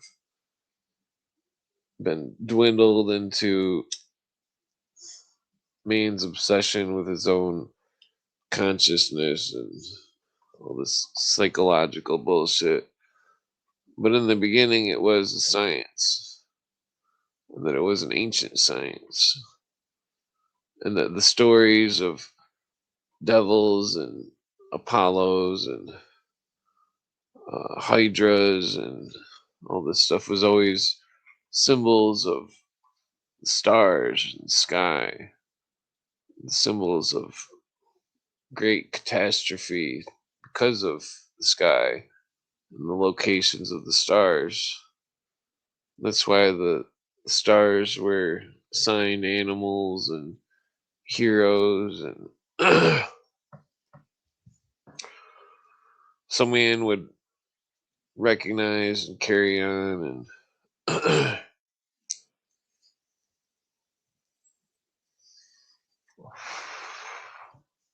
but over time, the whole legend was lost.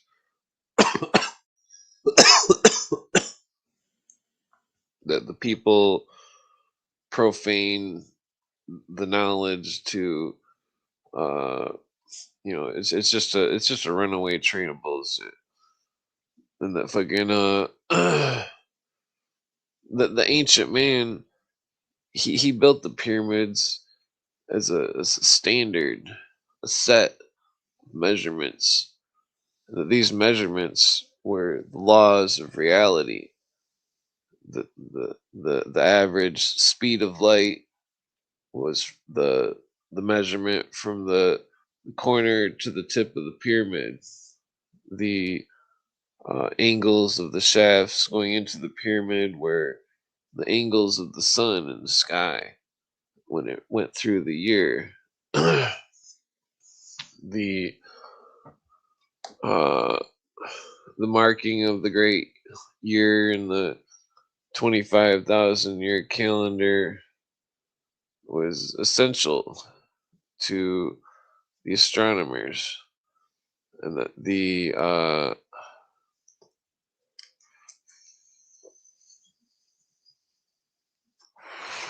astronomers were also calendar makers. Whoa, the sweet is good.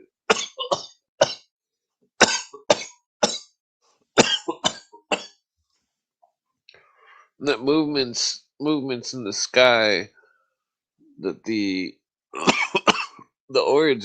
true origins of the Osiris story and Isis and all this shit. It was all just new objects in the sky, and that the astronomers calculated that the change of the solar year had begun. And so the metaphor story of the five gods born on 5 days that weren't a day of the calendar was born, and that the belief that Hermes, Thoth, planet Mercury, was what made these days was a symbol, and that it was a symbol in the cosmological understanding of ancient man, that the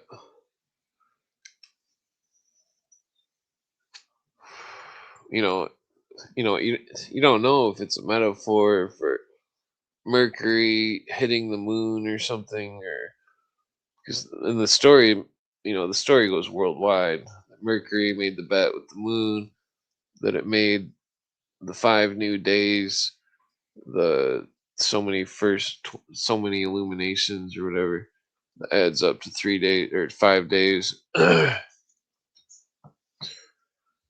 then so when those days when those 5 days were added, the climate changed, and then it changed where Egypt and the Sahara became a vast desert, and that the dog the name of the demon days were born, where the people associated the birth of those 5 new days with wretched droughts, which would make the dogs wander the streets and eat people alive. And the wild dogs in Egypt were known as death dogs, because and that's why the dog was Nubis. The and that uh, the lore of the demon days swept into profane minds who didn't understand it was all just about the calendar, the change of new days to the calendar to make the year longer to adjust with the shift of the change in the sky.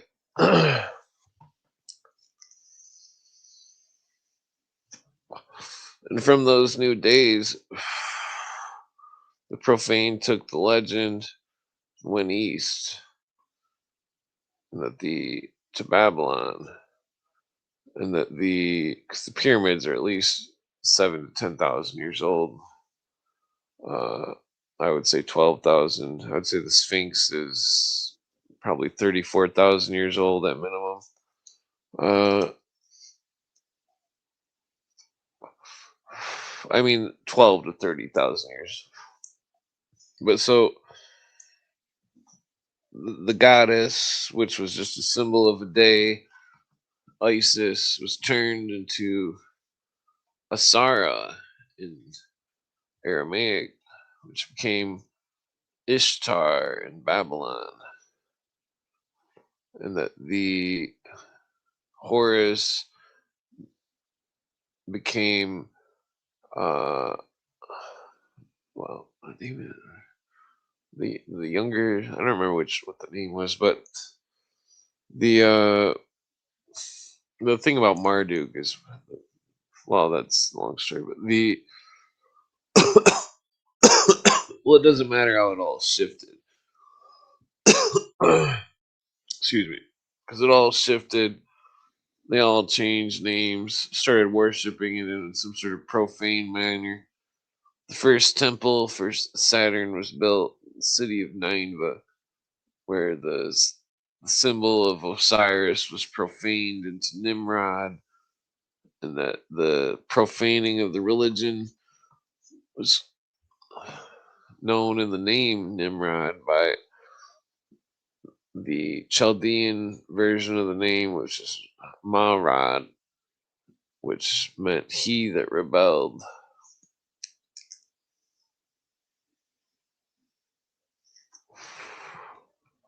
Talking about a new religion, which was against the great astronomers of Egypt, a new profane religion where people began sacrificing to bull idolatry, and where the profane and the whorehouses, oh, the whores, no. Sodom and Gomorrah, if it was real, I think they were real. That the uh, mankind's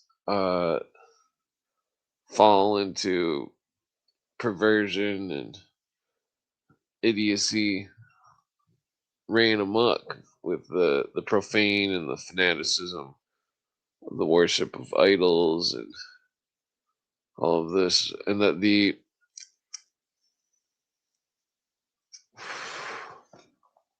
mystery schools carried on over time, that the ancient lore of different secret sects within sects, SECT, uh, they were uh, practicing some sort of horror religion, which, I mean, I can bring up the emblem or the table lid or whatever the fuck it is. The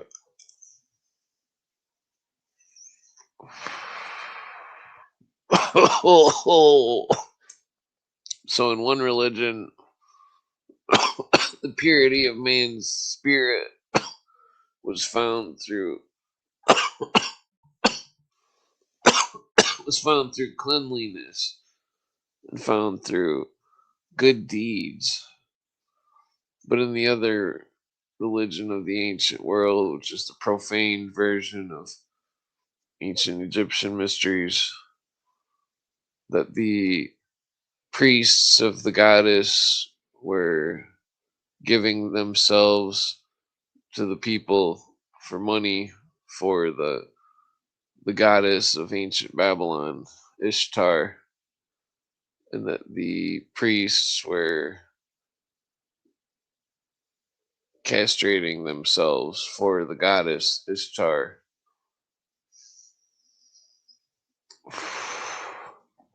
That it was a cultural madness, that the culture and the language and the minds of the people were warped for misunderstanding, delusion, fanaticism. That the fanaticism in itself was warned of as Satanism, but not in the sense of people worshiping a devil, but the sense of people taking ancient symbols of ancient surrealist stories and profaning them into some sort of runaway train, and that the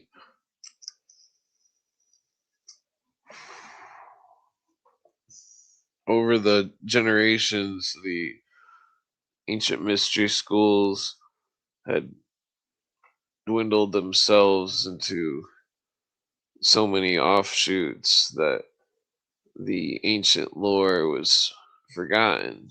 The ancient symbols and signs and passwords, meanings were lost. And that all the highest masons and all the books all explain that everything was lost and that there was many ancient symbols which were never deciphered. A whole lost world of ancient knowledge of man, warning of great floods or meteor showers or interstellar events, and that the ancient man was had knowledge of many things, and that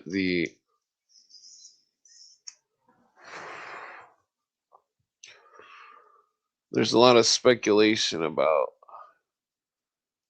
ancient man and the legends of sky people and different cultures that involved psychoactive compounds or to talk to the sky people, that the modern culture and its insanity has brought about new age idols that think they're talking to the sky people and chanting the language of some sort of entity. Nobody knows if this is real or not, or if these people are just idiots. If they're not idiots, then that brings the question. Are they talking to sky gods? Are they talking to some sort of consciousness? Nobody knows what's really out there. Humans have adapted to live in the material plane because of the threat of predators and animals in the night. And the ancient man is always uh, well aware of things that go bump in the night. And that modern man sheltered in the cubes, these cube house rooms, modern man and the cars and the daily life, the lack of any sort of hunt for food or any sort of building fires, the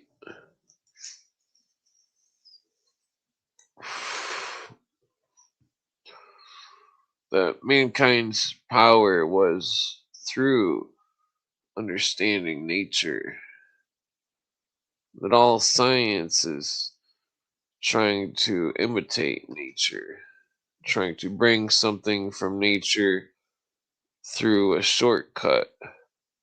That's all science is: chemistry, physics, these these these particle things at CERN. That's all they're doing, is they're trying to replicate nature. The ancient science and arts and understanding of nature, they knew how to create nature by simply understanding it. And that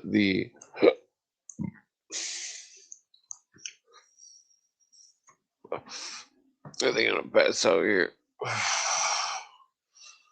The harvesting of the powers of nature is what the ancient shamans and witch doctors and priests and all sorts of peoples were trying to harness the power of truth, power of love, the power of understanding, or the power of water. The I mean, I get it goes on and on. The power of friendship. Nature has always existed. mankind and its models of reality, understandings, or new concepts which have yet to be tested, and the ancient concepts uh, left to dwindle in time or forgotten by mankind. Through this loss of simplicity that mankind is striving to uh, find inner peace, that mankind is lost its footing in the earth, its understanding of nature and trees and dirt and fucking the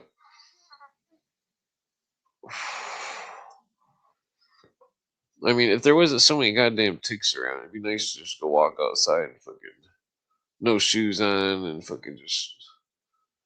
I swear there's like goddamn ticks everywhere. It's fucking oak trees, fucking. But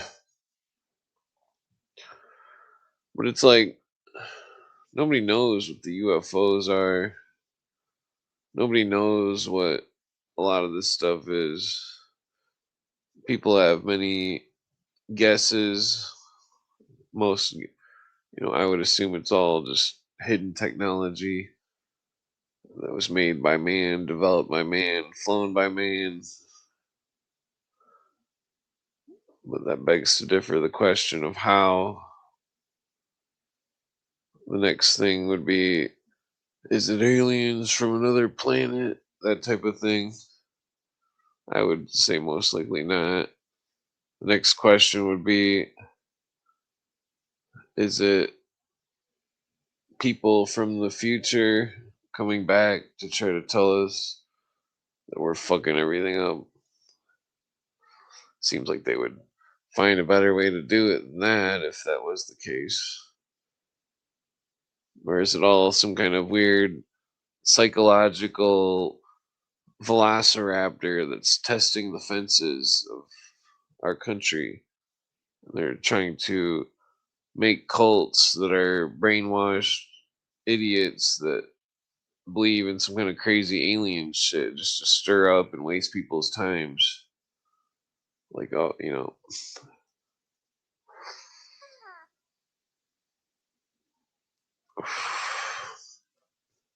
one would speculate, like say the incident with what's his name, the communion guy. What the fuck is his name? Damn it, I'm stoned. The communion alien dude. He made the movie and the book.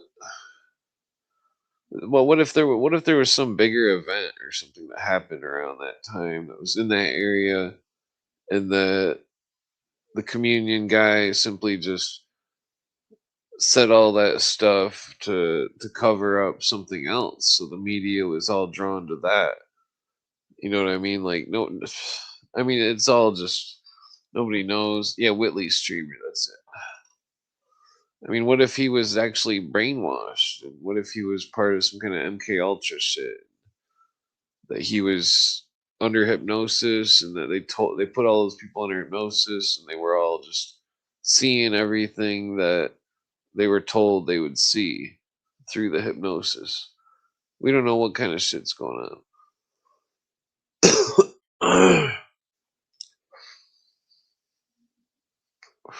There's a movie or something where the lady that was the dentist was like some kind of undercover agent or something that was like putting some kind of trackers in people's tooth fillings. It's very interesting.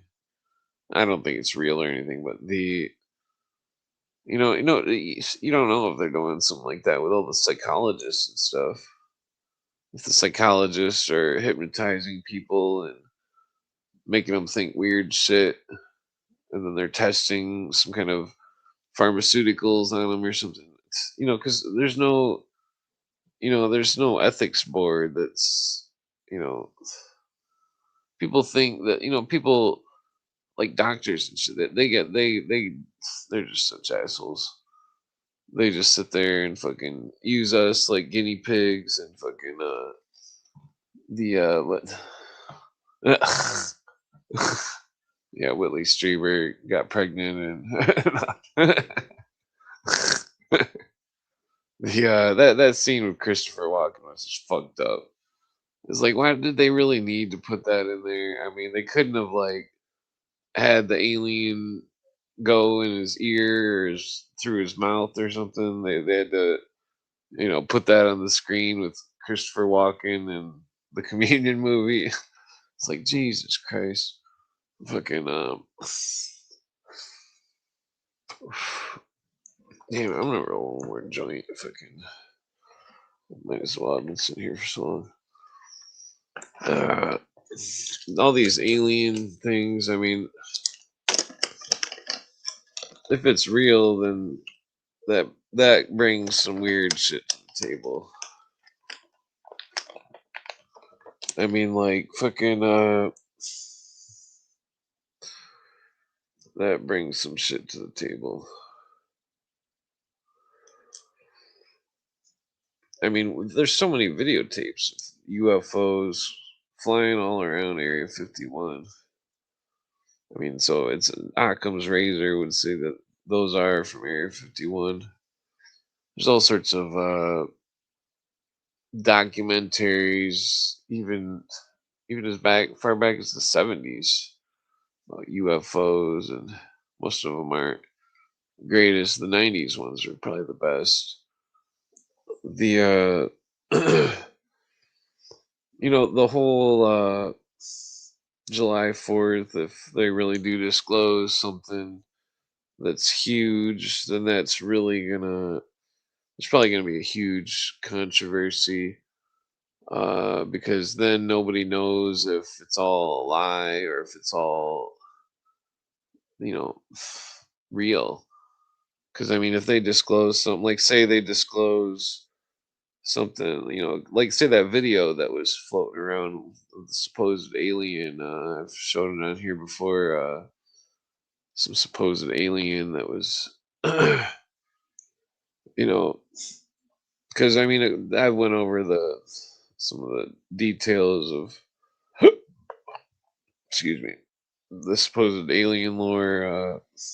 That the Greys are like a plant-based life form. If it's real, I don't know if it's real or not. But Cooper goes to the point where he says that he thought that Roswell was shaved monkeys that had plastic surgery and that were surgically altered and to look like aliens.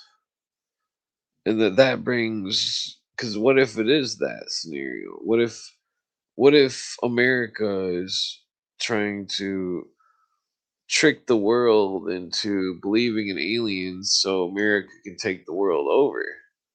I mean, technically that would be in our benefit, I would assume. I would hope. I mean, if they're gonna screw people, they may as well screw people in other countries and not us for once. Uh, but so the whole thing about the disclosure. I mean, they're putting the movie out.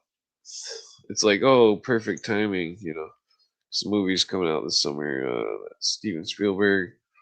I mean, what if Jordan Maxwell wasn't lying? What if Spielberg was working for the Nazis and that they really did keep all the Nazis around just because of the aliens? If the aliens are real, I mean, that's the only logic I can see in why they would merge with the fucking, because the Russians.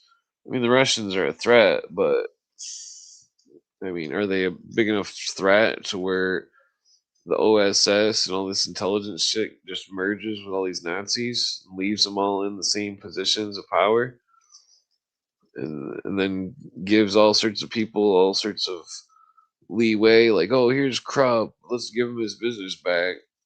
Fucking it's like, what the fuck? This motherfucker was using slave labor and shit.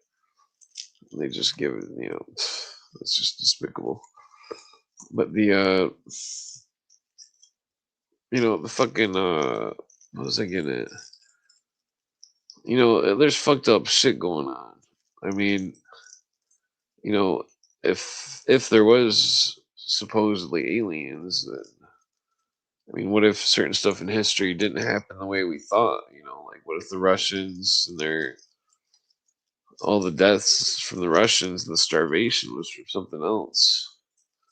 Or, what if it was all on purpose for eugenics? I mean, what if I mean nobody knows. There's so many what ifs. I mean the we're stuck in this situation of compartmentalization and it's like when we ask questions, we can uh, track the boundaries of the observable world, just like how the I need to quit comparing everything to velociraptors checking the fences.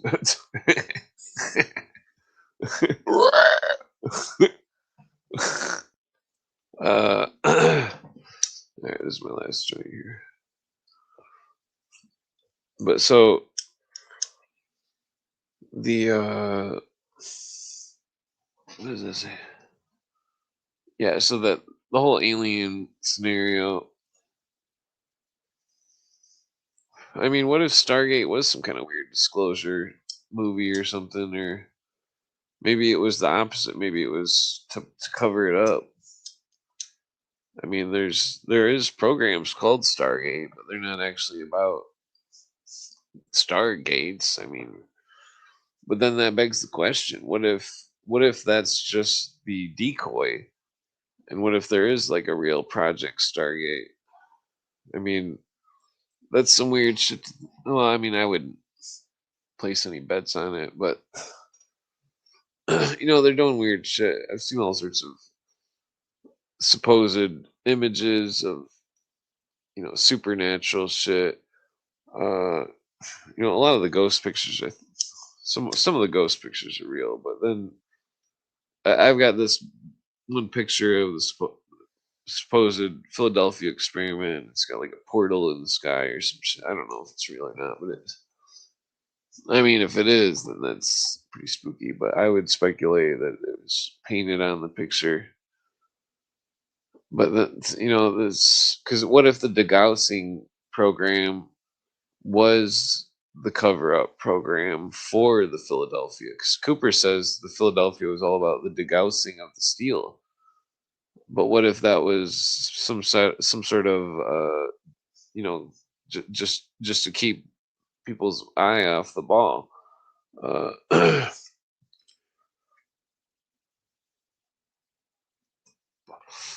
There's been a lot of claims, time machines, and all this type of stuff for quite some time. That it's they claim that they had a device to see into the past.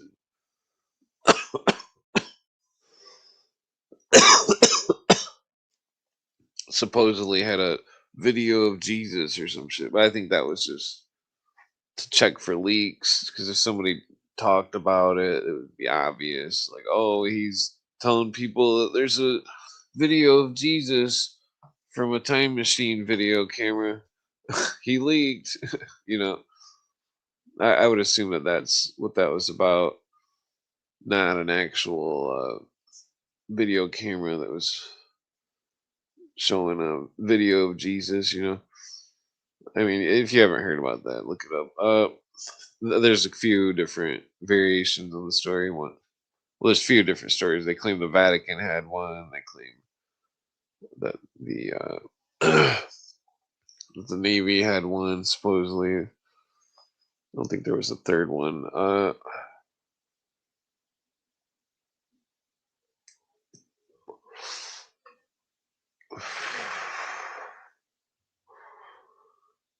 The amount of technology that's could be hidden from the public. I mean, For all we know, they've probably got projector rooms and shit where people can walk in it. It's like a whole 3D hologram of a room or a place or something. Uh, and then the whole idea of like robot training rooms and stuff with holograms projected onto robots, that type of thing. I don't know if that actually exists or anything, but we see that type of there used to be that stuff in the comics that, but like,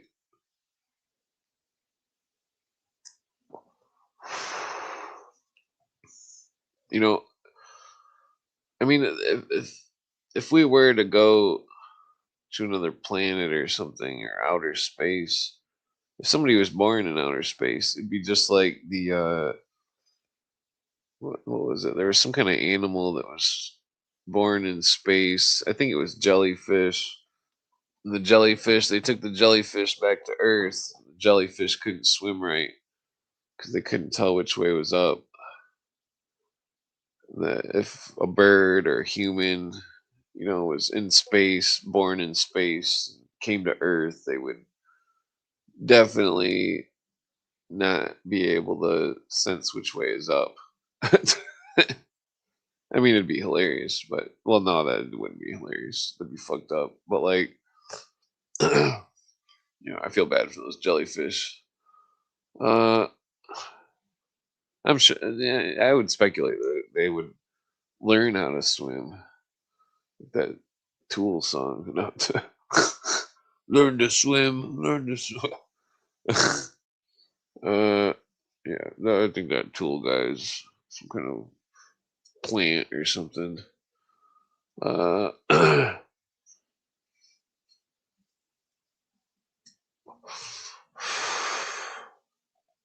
It's like because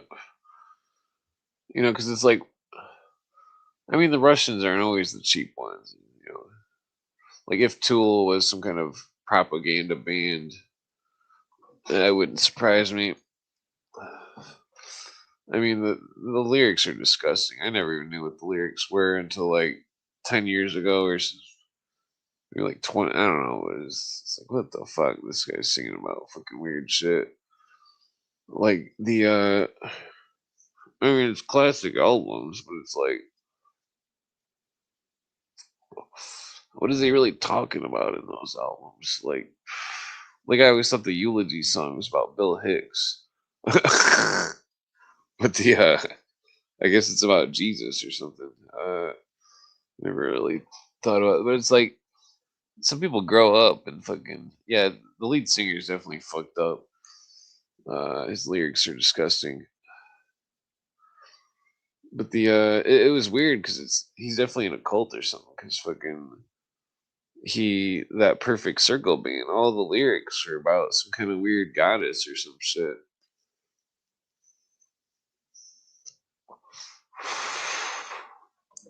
It's very bizarre.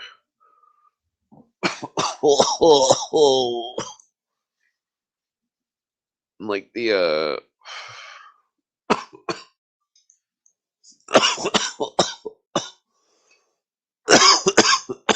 symbol of the perfect circle, Vesica, the symbol of I mean, from my understanding, it's the symbol of the cosmic, the uh, the great year, the 25,000 period, the restart of it. That's what the symbol is. It reminds you of that X Files spinoff called Millennium. This dude was tracking some Millennium Society, and I mean, that's a good description. There literally is many orders that do call themselves the Millennium. Uh, remember that their calendar, they always have different calendars with different dates. For the Templars, it's the year 6023, 26. For the other orders, different variations on the years.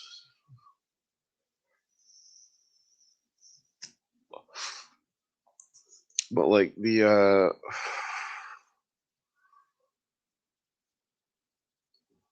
well, I mean that makes you wonder about the how old is, because there's so many groups that claim that they've got some kind of that their knowledge goes back farther and all this stuff. But it's like the Dark Ages destroyed all the Europeans' knowledge. All of Europe's knowledge was lost. The only thing that remains of the Dark Ages was fucking some of those churches and stuff.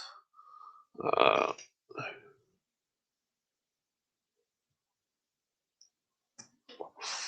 Damn it, I rolled this joint too tight. Then the surrealist stories that are carved into the statues are all but lost. I mean, typically it's just astrotheology. Oh, oh that's pretty interesting. Uh,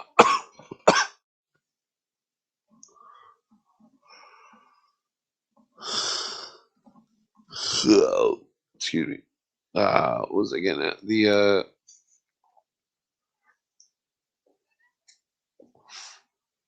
these ancient stories of symbols and such lost in time.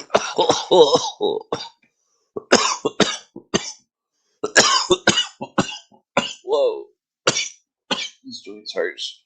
Got the window open. There was many different guilds.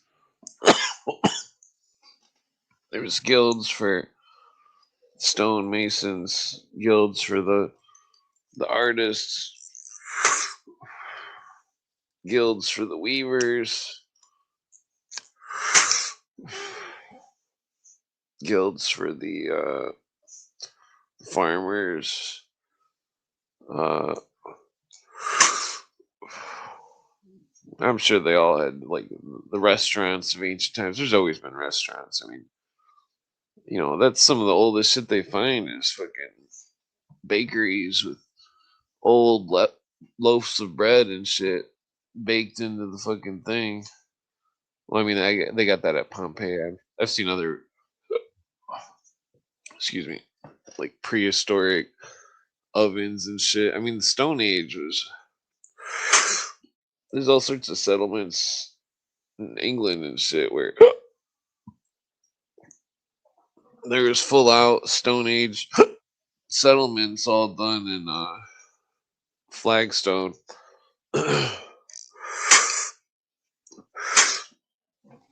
That the it's ancient man. It seemed like he traveled around the world, and depending on the types of stone is what what would depend on the type of structure he would build. If there was no stones, then he would build a mound to look at the stars, stand and high as there was a mound that was built. I think it was North America. It had more mass than the Great Pyramid, and then all these ancient people they they hauled all this dirt up to this spot and this great mound and hauled it all up this fucking giant fucking pile of dirt. Also, these ancient priests could stand on top of the dirt and see the stars better to get a better view. And it was all worth it to them because the knowing of the future, weather, well, not just the future, but calculating because of and they've got all these supposed experts and stuff, but like fucking, I've seen old books and shit that are just, they were calculating all the breaths of air in 1890s. It's like, what the fuck are these people doing calculating all the breaths of air that people take? That's insane. Fucking, yeah, I mean, it's not insane. I'm just blown away by it. I'm like fucking. I was reading that shit. They're talking about how much air is used and how much fucking air is in the atmosphere and all this shit way back then. But that's not the point, because then the book went on about asteroid belts and shit. Four great fucking catastrophes from asteroids. Then you hear that Randall Carlson dude, and fucking, you don't know if he's like half full of shit or. I mean, I enjoy his research. I don't think he's. I think majority of what he says is accurate. But then he's also a Mason, and he's always half preaching some kind of religious stuff intertwined with it. They always mask the religions into things that seem scientific. I'm not saying that Randall Carlson is doing that. I mean, he might a little bit, but not like, not to the as far as some of the cults when they call it literally call some kind of psychological thing technology. Because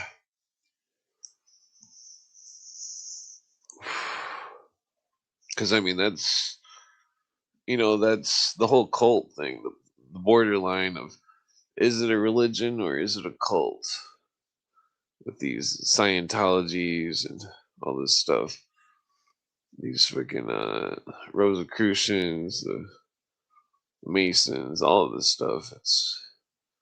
It's interesting because when in the 68th Rosicrucian Cross book, Rose Cross book, the 68th Convocation, they specify that six orders made America.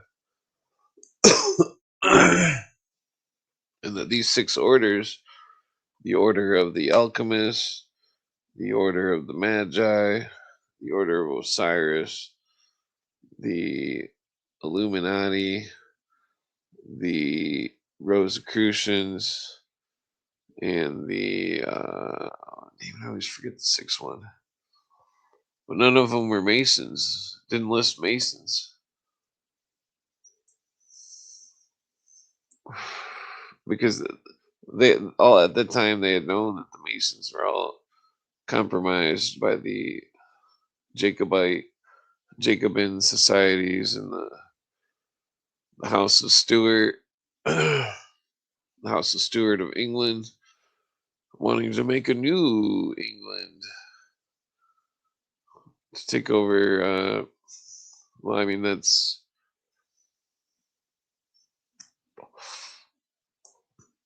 the point being. The founder of our own country, George Washington, said that the Masons were compromised and infiltrated by the Illuminati, and that and I don't think he was talking about the same Illuminati that the Rosicrucians were talking about. That's tricky, because I think Weishaupt's Illuminati, which Washington was talking about, was not the original Illuminati conceived of. That the all-seeing eye was adopted by our country before it was adopted by the Illuminists, according to the books. They didn't have the Great Seal until 1782, and that, I mean, I've heard other people, both Cooper and Maxwell, state that the 1776 May 1st, and that's the founding of it. But I don't know if they had the Great Seal at that time. But that's where it seems as though the Illuminati split, and that the two great eagles, uh, the Rosicrucians would say Mexico and America, but then the other two great eagles would be America and Russia. Two great eagles, the double-headed eagle.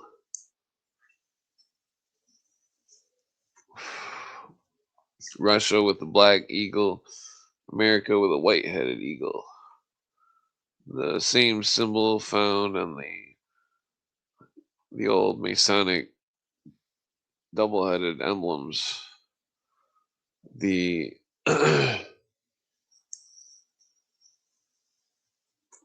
one ran one way and the other ran a different way. That these two eagles, these two eagles with one bird,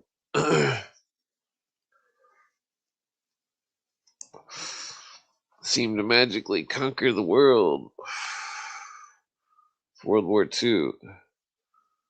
Well, was it magical? But that's definitely when the two eagles merged, Russia and America. Well, no, they may have merged in World War One. The whole death of the Tsar may have been, because Wall Street was.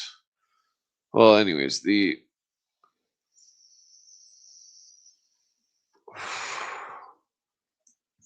building of the New World, which just happened to come after the New Deal of Roosevelt or Truman or whatever his name is, the New Deal and all these other world government steps towards British imperialism. England and Russia and America all sit together and form the new order of things. And then communist, uh, the communist, name it, I can see the logo in my brain, but the League of Just Nations, Communist League of Just Nations, reiterated into the United Nations Charter after World War II. Also reiterated where many international agreements with grains and steel and all sorts of raw materials, and the world financial market was made, in 1917. Uh,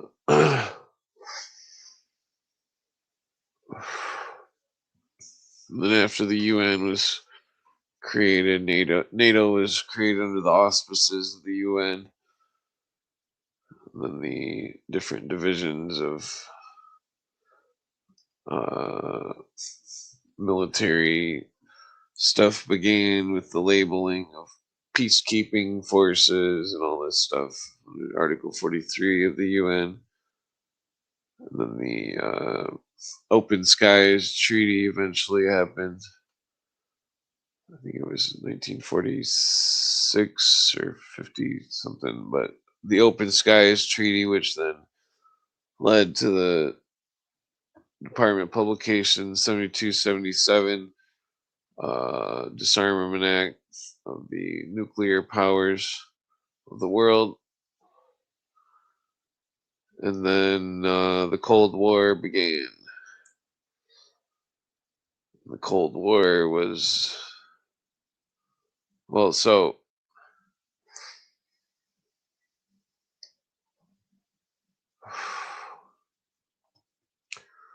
there's always been all these treaties with America and Russia.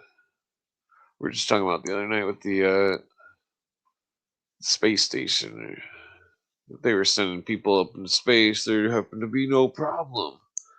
It's like, oh, why is there no problem? Then at the same time, they got the Nazi in office in the UN as General Secretary Kurt Waldheim, literally a Nazi, and that he's going out with fucking Carl Sagan, making Viking one orbiter, and well, not literally making it, but creating some kind of diagram on gold discs to show aliens where Earth is, and what humans are made out of, and what our measurements of gravity and all this stuff is. That this whole thing is all very fishy. The whole thing, what's that saying? It smells. That fish smells loosely wrapped. That this is the biggest loosely wrapped fish on the planet. That these people have been sending signals to outer space and shit for fucking years.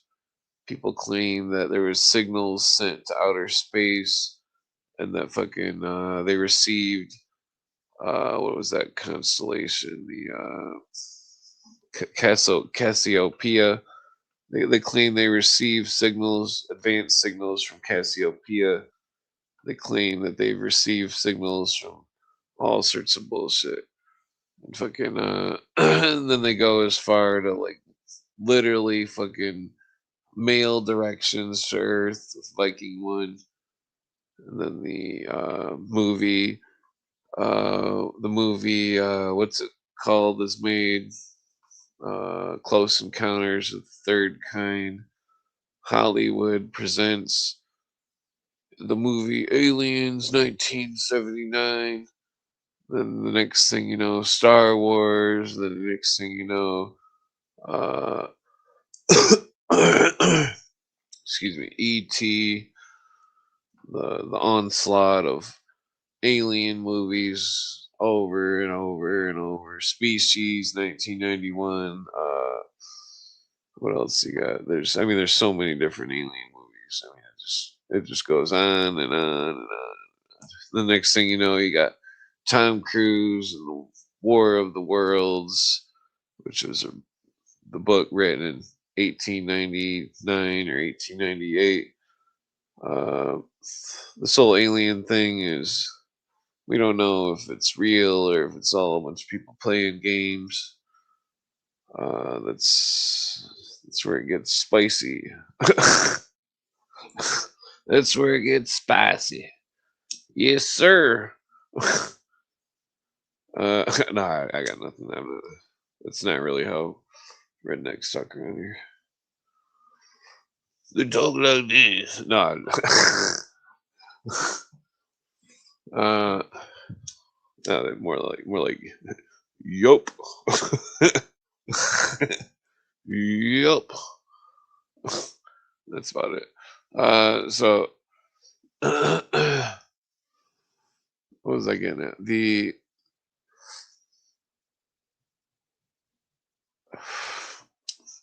This whole disclosure thing.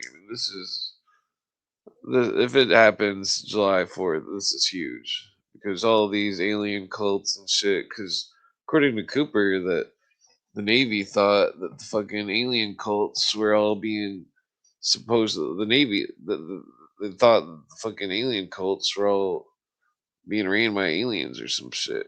So were religions, according to what Cooper read. And I don't know if it's. See, I remember when my stepbrother, he was in the National Guard, and then he dropped out because they asked a question on a survey or something, that there's some kind of survey or training thing or something that asked a question, and that I'm not going to repeat the question that it asked, but it was so appalling to him that he left. He didn't want to go back. It was about the Bill of Rights. The fucking after he read that, he was appalled. It's right about the pandemic time as well. Fucking which is crazy. But like, imagine Bill Cooper. He's on a big ship in the Pacific Ocean. He's on this big ship and fucking damn it, where's my weed bowl? Oh, sweet. Okay. I'm gonna pack a weed bowl so I don't fucking bowl of weed so I don't fucking smoke too much weed. But so Bill Cooper is on this boat in the Pacific, and that he had rigorous paperwork to get some kind of clearance, top secret. He had no check mark to check Demolay, and so he checked Mason, Freemason, and so then when he got the top secret clearance, he did background checks and everybody else on the ship that had top secret clearance. He found out that they were all 32nd degree Masons, or that they were high level Mormons. He then started digging into the files of the ship, which were, special eyes only. That he found all sorts of wild shit about aliens, about alien treaties, about cults that were supposedly ran by aliens, about fucking about all sorts of weird shit, about a supposed video of Jesus, about fucking you know, just ads, just all sorts of off the wall shit. I forgot to put some weed in there. Okay, so the question is, was all this shit accurate?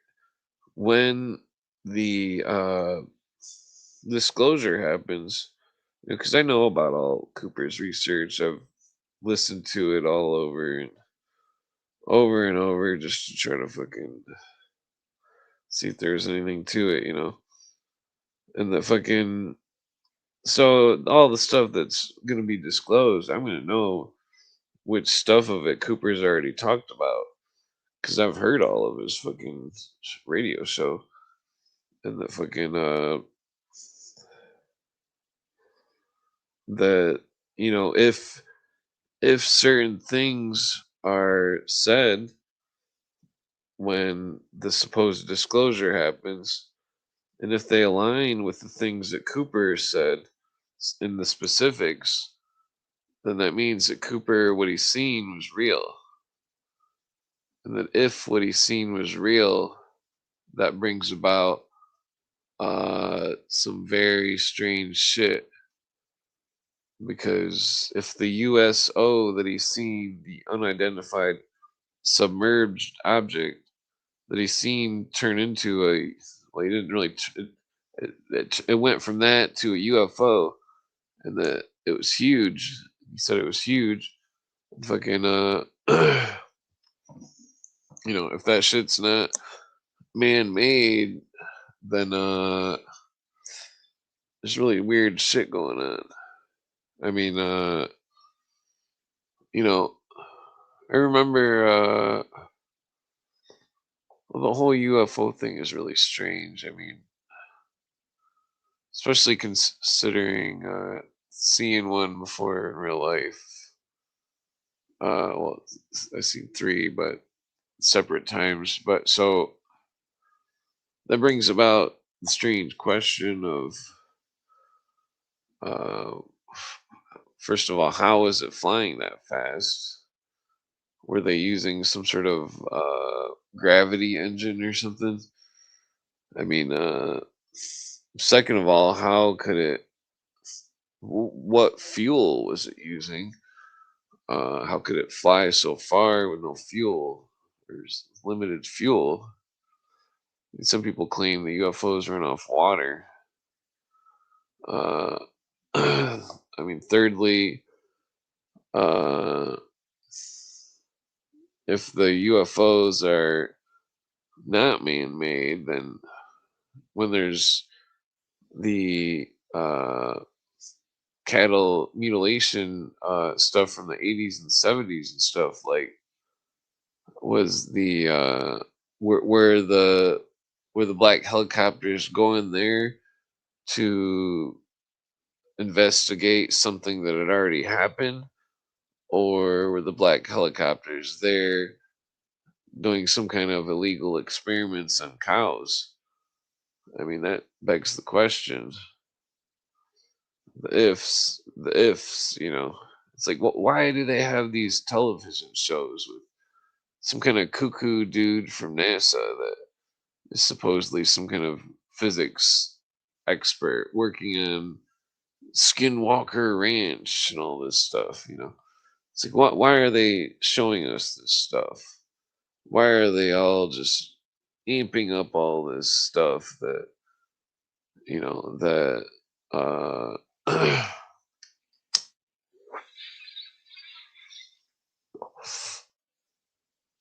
I mean, it makes you wonder, because I would speculate that most television shows are made by New World Order, basically. It's all propaganda. What is it? Them propaganda trying to uh, spoon feed us slow amounts of information about some kind of weird shit? Or is it propaganda to make us believe in certain weird shit? Uh,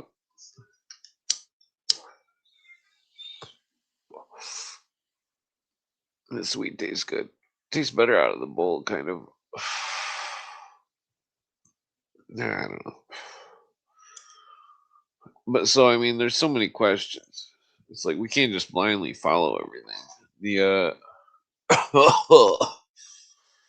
but then again, it's like well, I'm not saying to blindly follow, but it's there's there's so many weird stories that's been going on. Like I would say that like 90% of everybody that it's ever called into Art Bell is absolutely full of shit. But like maybe like three to 10% of them might have been telling some kind of truth about some kind of weird supernatural shit. Like I don't know if that hole in there was a supposed bottomless hole in somebody's backyard in California, and the guy claimed that they would throw their garbage in it and stuff, and like that he claimed well, I mean, I've heard the recording of Art Bell or whatever, but like he called in and then is like, oh, there's a big hole in the backyard, and then he claimed that he was throwing his trash in it and stuff for years. He claimed that he he claimed that some kind of pet cemetery shit happened when his dog passed away, and he threw the dog in the. I don't know if that's true or not. The dude's just cuckoo. But like then he claimed a week after the show on Art Bell, the guy claimed that the military came and like took his hole or whatever. They like built fences around it or some shit. I mean, there's similar stuff done with a mine that was some kind of gold mine, or no, it wasn't a mine. It wasn't a gold mine. It was a bunch of gold that was stored there by Spaniards or some shit in some mountain. And that fucking the there,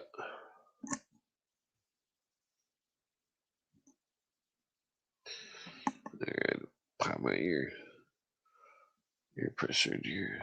The but so the I don't know why I pop my ear. I got the window open. I got the fan on. It's sucking all the smoke out. But so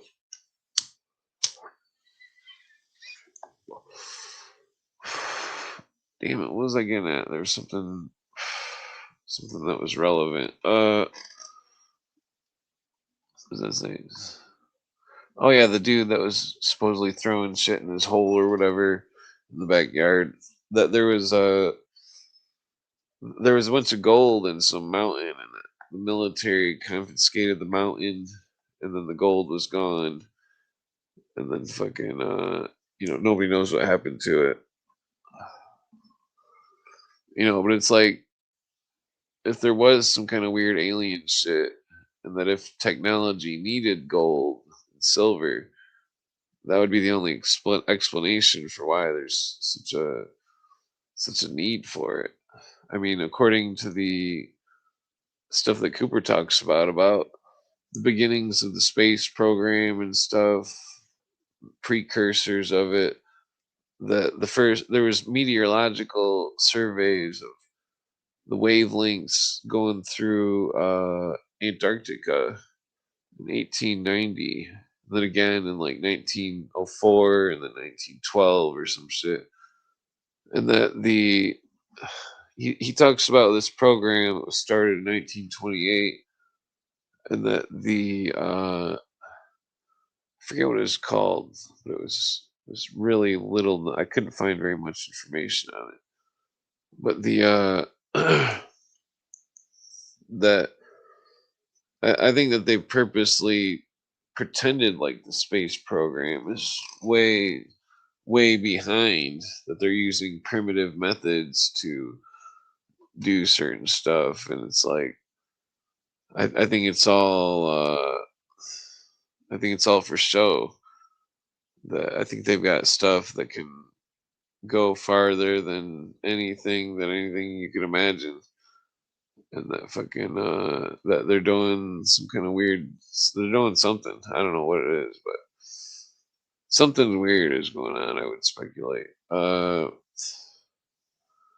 Because there's got to be a reason why they need all that money to do all the stuff that they say is going on, and that fucking there's got to be a reason. The only reason that possibly explain why they would why history would be the way that it is that if there really was a possible alien threat to the world. I mean, there's all sorts of myths and stuff of ancient peoples uh, coming across sky people or some kind of earthly intruders. Uh, the there's I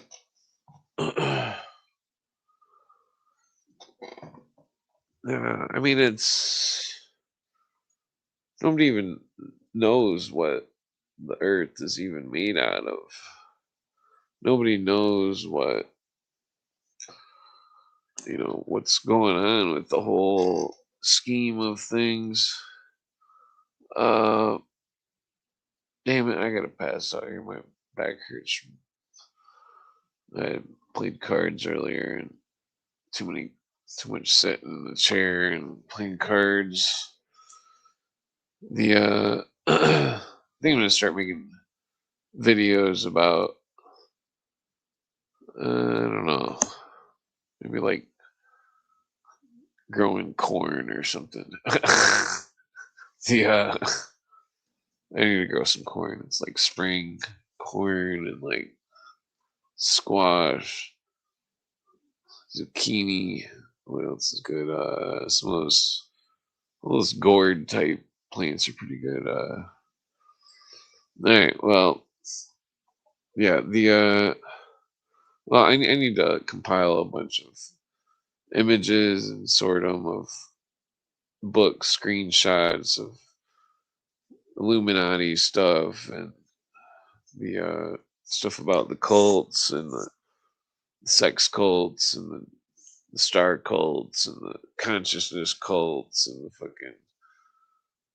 the Masons and the fucking there's so much stuff I gotta organize about the conspiracies. It's because I gotta put together a masterpiece, a fucking some kind of documentary that's it's gotta expose the whole shebang.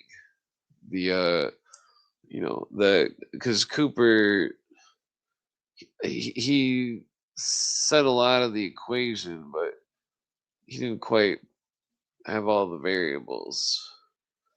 And the his last couple broadcasts, his last three broadcasts, well, the second to the second or the last two broadcasts before the last broadcast, he starts getting into the mystery of the cathedral and the alchemical mean, and that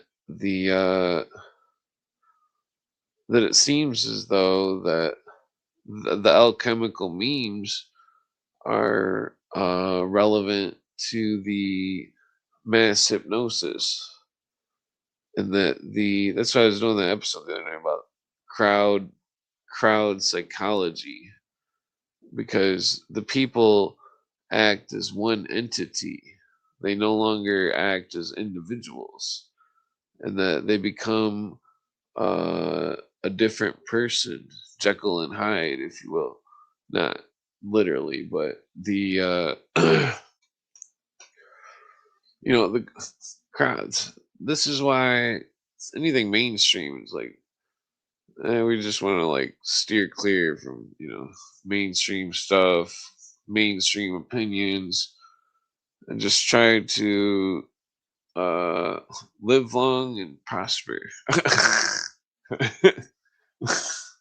I mean, like, prosperity is the way out. I mean, the new world order can leech mankind all they want, but if mankind can find ways to have prosperity through growing pumpkins or working on cars or inventing robots or some shit, I don't know.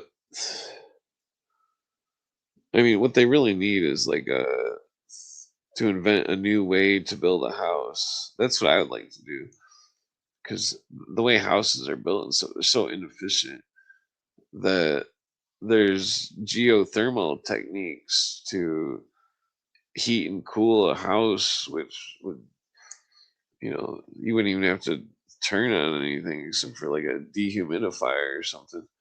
Uh, and that what does it say? Yeah, well, yeah, that type of the plutocracy is definitely bad. Plato's Republic is Francis Bacon's New Atlantis, and that it is democracy, socialism, communism, and that that these are all old, tried ideas which have always failed, will always fail, because they do not operate within the boundaries of reality. I've got a clip for that actually. I've got a clip for that. Let me just bring this clip up real quick. They do not operate within the laws of reality. Here's a real quick clip. Uh,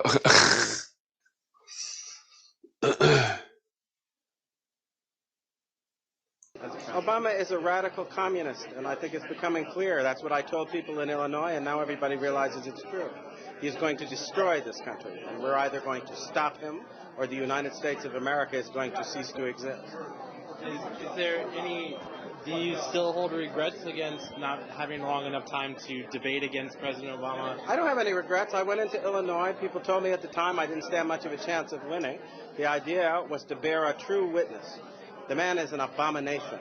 He is someone who has actually advocated infanticide. That when babies are the target of abortion. Yeah, I mean, that's an old clip. It's just funny. But so, well, I mean, the New World Order is definitely New World Ordering. It's really sad how Americans are just, oh, money, oh, I'm just gonna have my opinion be whatever you want. Oh. I mean, that's just weak. The I mean, Americans, to be American, maybe people should start, you know, saying no to stupid shit like fucking. I mean, make sure you're doing a polite way at least, but let me think of something. I mean, like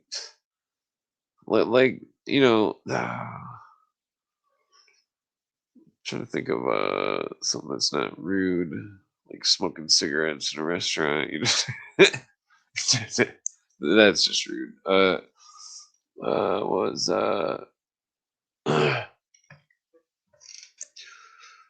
Yeah, there's damn it, I was gonna give an example of something, but I can't remember. Yeah, so the whole it was like, the UFO stuff, the barrage of sci-fi movies in the 90s, 80s, 2000s, even today, sci-fi movies about aliens and all this stuff. The and huge productions, like Netflix and its stupid Stranger Things TV show that it pumps so much money into that shit that that this there's definitely like some one of the TV shows from I think it was from FX. It was called Yellow Jackets, and it was like a mixture of the movie Alive and from the 80s or 90s, and some kind of uh, woodsy pagan type occult shit, and that the show had the Scientology lady in it, and that it was all about these people that were cannibals. Their airplane went down in the woods or something, and they were going all crazy and shit. And fucking, I don't remember if the show came to a. Yeah, I guess I did see the whole show. It was like 2 seasons or 3 years. I don't know. It was entertaining, but it was it was again the show was normalizing very bizarre things, and that and it was also introducing people to occult ideas such as uh, some kind of spirits of the forest that are sacrificial or something, like that doesn't exist in reality. That's stuff that people are making up to fucking maybe in like ancient toxic cultures like Babylon, or I mean, I guess the Aztecs are sacrificing people and shit, but that in most cultures that are stable, because you got to look at cultures are like people. I mean, cultures are made out of people. That people have relationships, and that most cultures are, they're not stable, just like a relationship or something. Like fucking the culture, when the culture has instability, then that's when negative side effects happen from the cultural misunderstandings and the just flat out ignorance, I guess. And so the the culture of modern man is it's like people. I don't know. It's like there needs to be like a farm revolution of where people, and I'm not talking about anything except for people having big gardens of food, and that like even if you're in the city, you could still like hang the garden out the window or some shit, like carrots or something, like growing carrots on the windowsill.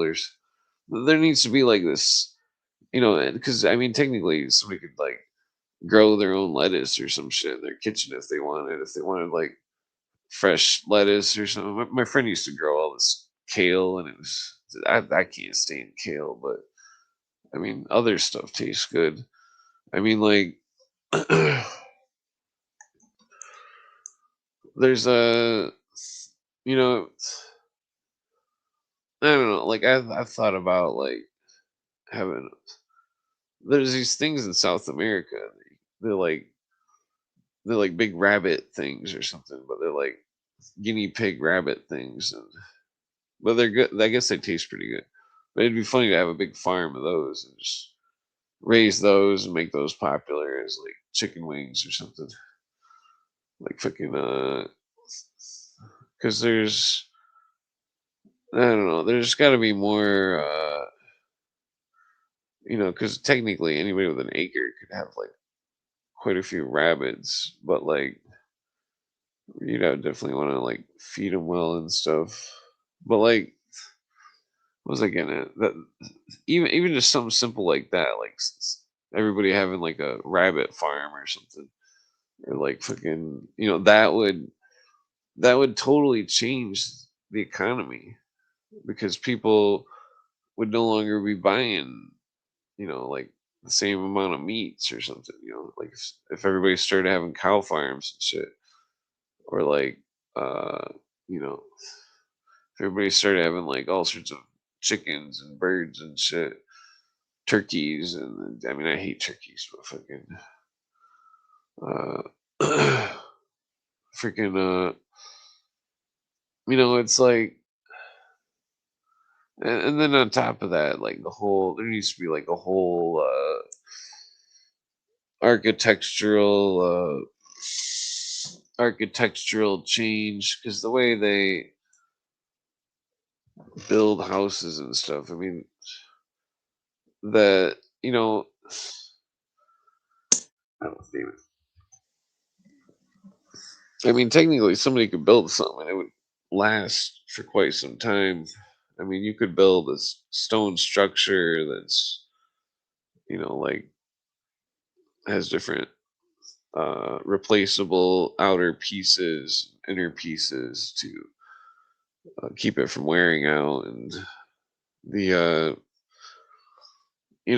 but then it's like, well, would you really want to live in some kind of stone building that's 500 years old or something? I mean, it would be cool, but I'd be afraid of it being haunted.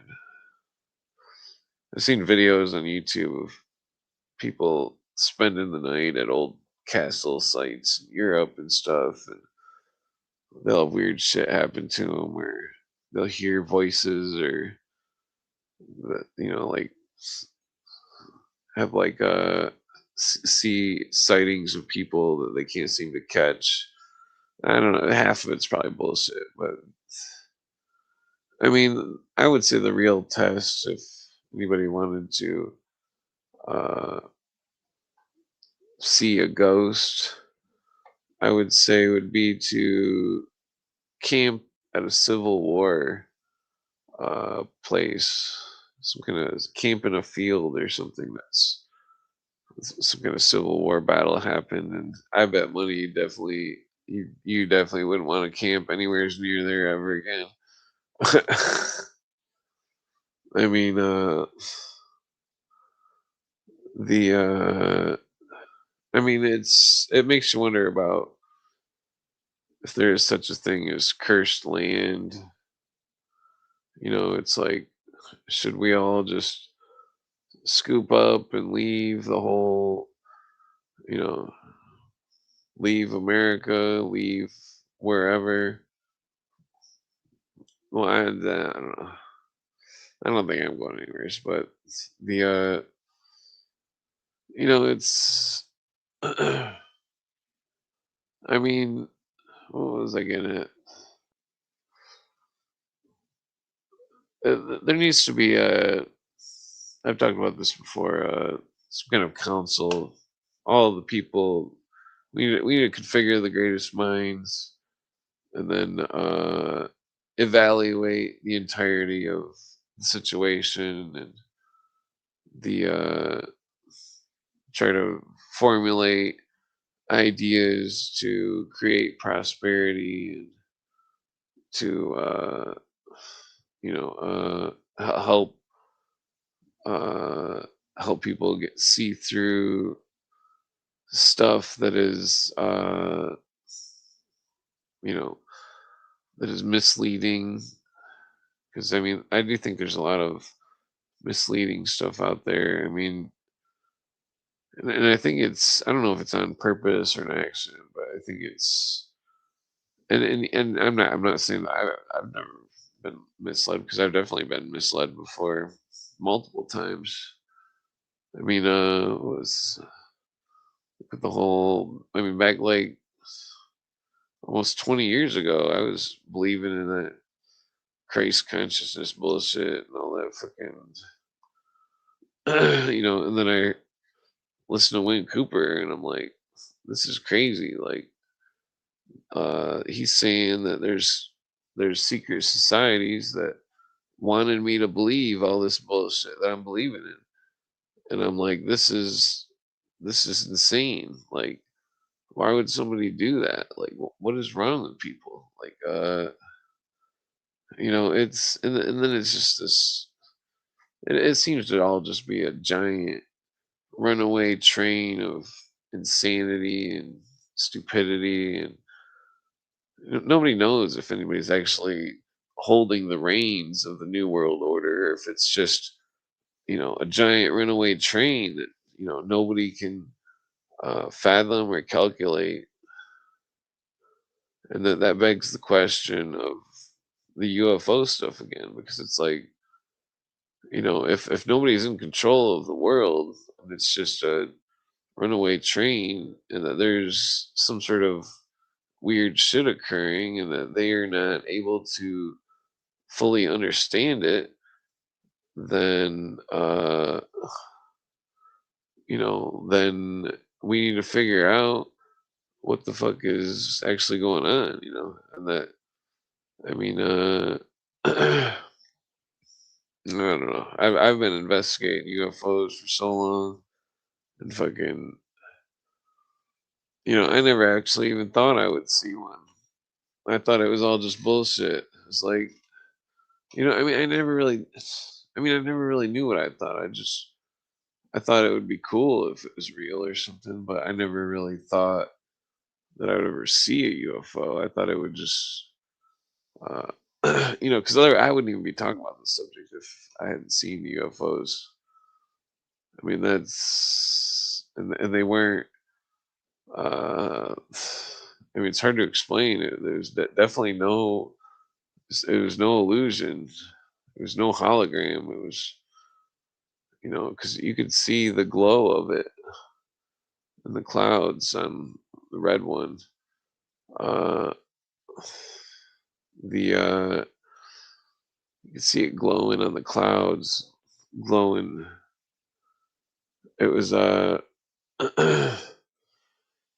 orange one though, that was cloudless. Same with the cigar one. I don't recall any clouds. Maybe some cirrus clouds, but those are way up there. It wasn't anywhere near those cirrus clouds. It was below the cumulus clouds, definitely way below. I mean, it had to be like 200 200 feet up in the air. Uh, 'cause, I mean, if the tree's like 30 feet, then But so, I mean, it begs the question, you know, what was going 50,000 miles per hour in 1949? Because I can tell you that it definitely wasn't 49 Mercury, even though it'd be cool to have a 49 Mercury that somehow drives that fast. All right. Well, I gotta go to sleep. I've been in here chilling. My back just crunched. I mean, it's always crunched even before I was lazy. Uh, yeah. So listen to Cooper, think, analyze. Uh, Also watch all the UFO stuff you can get your hands on. Make sure you believe nothing. Make sure you look for patterns. Uh, but make sure you also don't get too because sometimes patterns just happen. It's not always some kind of crazy conspiracy, but I mean, if there was a subject and there was three things that were a pattern, three different things, then I would say that it's definitely legitimate. Well, at least I would say like 98%.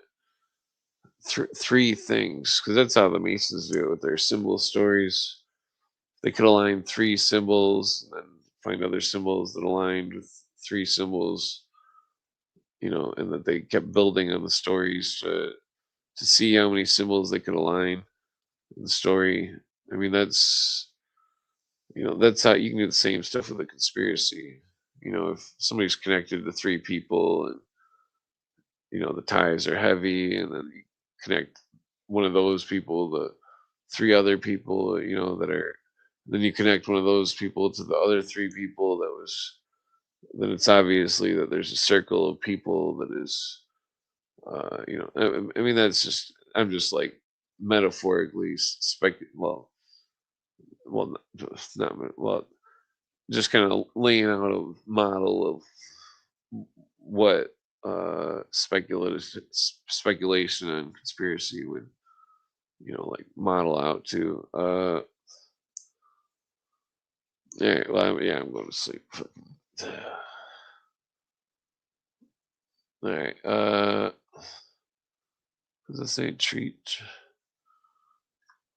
Yeah. So, uh, make sure that you listen to Cooper, learn about that shit, because there's a lot to all the conspiracy shit that fucking, even I backtrack and listen to it every once in a while, like at least a couple times a week, just to like, because he says so much shit. It's like some of it's just garbage, but some of it's some kind of in-depth shit that's like, it's like that mind control series. That series. I mean, he goes over a lot of stuff that, that a lot of people that have already probably talked about and stuff, but like sometimes there's a lot of stuff where it's like he's saying something that you've never heard anybody talking about, and it's like, and then it opens up some rabbit hole of weird conspiracy shit that is seems to be untreaded water, and that's the only reason I keep listening to Cooper, because it's like he brings up a lot of weird shit that's like some of it's not on the internet, and that some of it is, and that, I don't believe most of it I've found and verified and dug into deeper, and was just blown away by the oddity of the whole subject.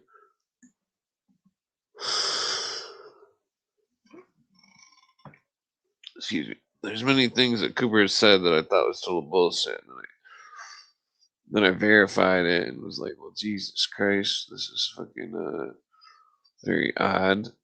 The you know, there's because certain stuff I've heard him say certain stuff, and it was like certain stuff about the mystery schools where it's like he's saying something, and I thought that he was just misunderstanding it or something, and then fucking later I found out through the research in the old books that he was saying the correct words and stuff, like that the because I could never find, for example, I could never find the the other spellings of the Nimrod etymologies until I found certain books. And then it was like, that it was definitely and then I mean, some of those things about the Project Snowbird and all this stuff, those documents weren't floating around in the internet back then. I mean, there was no internet back then. It's like, where were these people getting their hands on these documents? I'm sure some of them were faked, but like, uh, that there must have been leaks. And then if there's leaks, that some of the documents may be real. And if some of the documents are real, then some of the subject matter may be real. If that's the case, then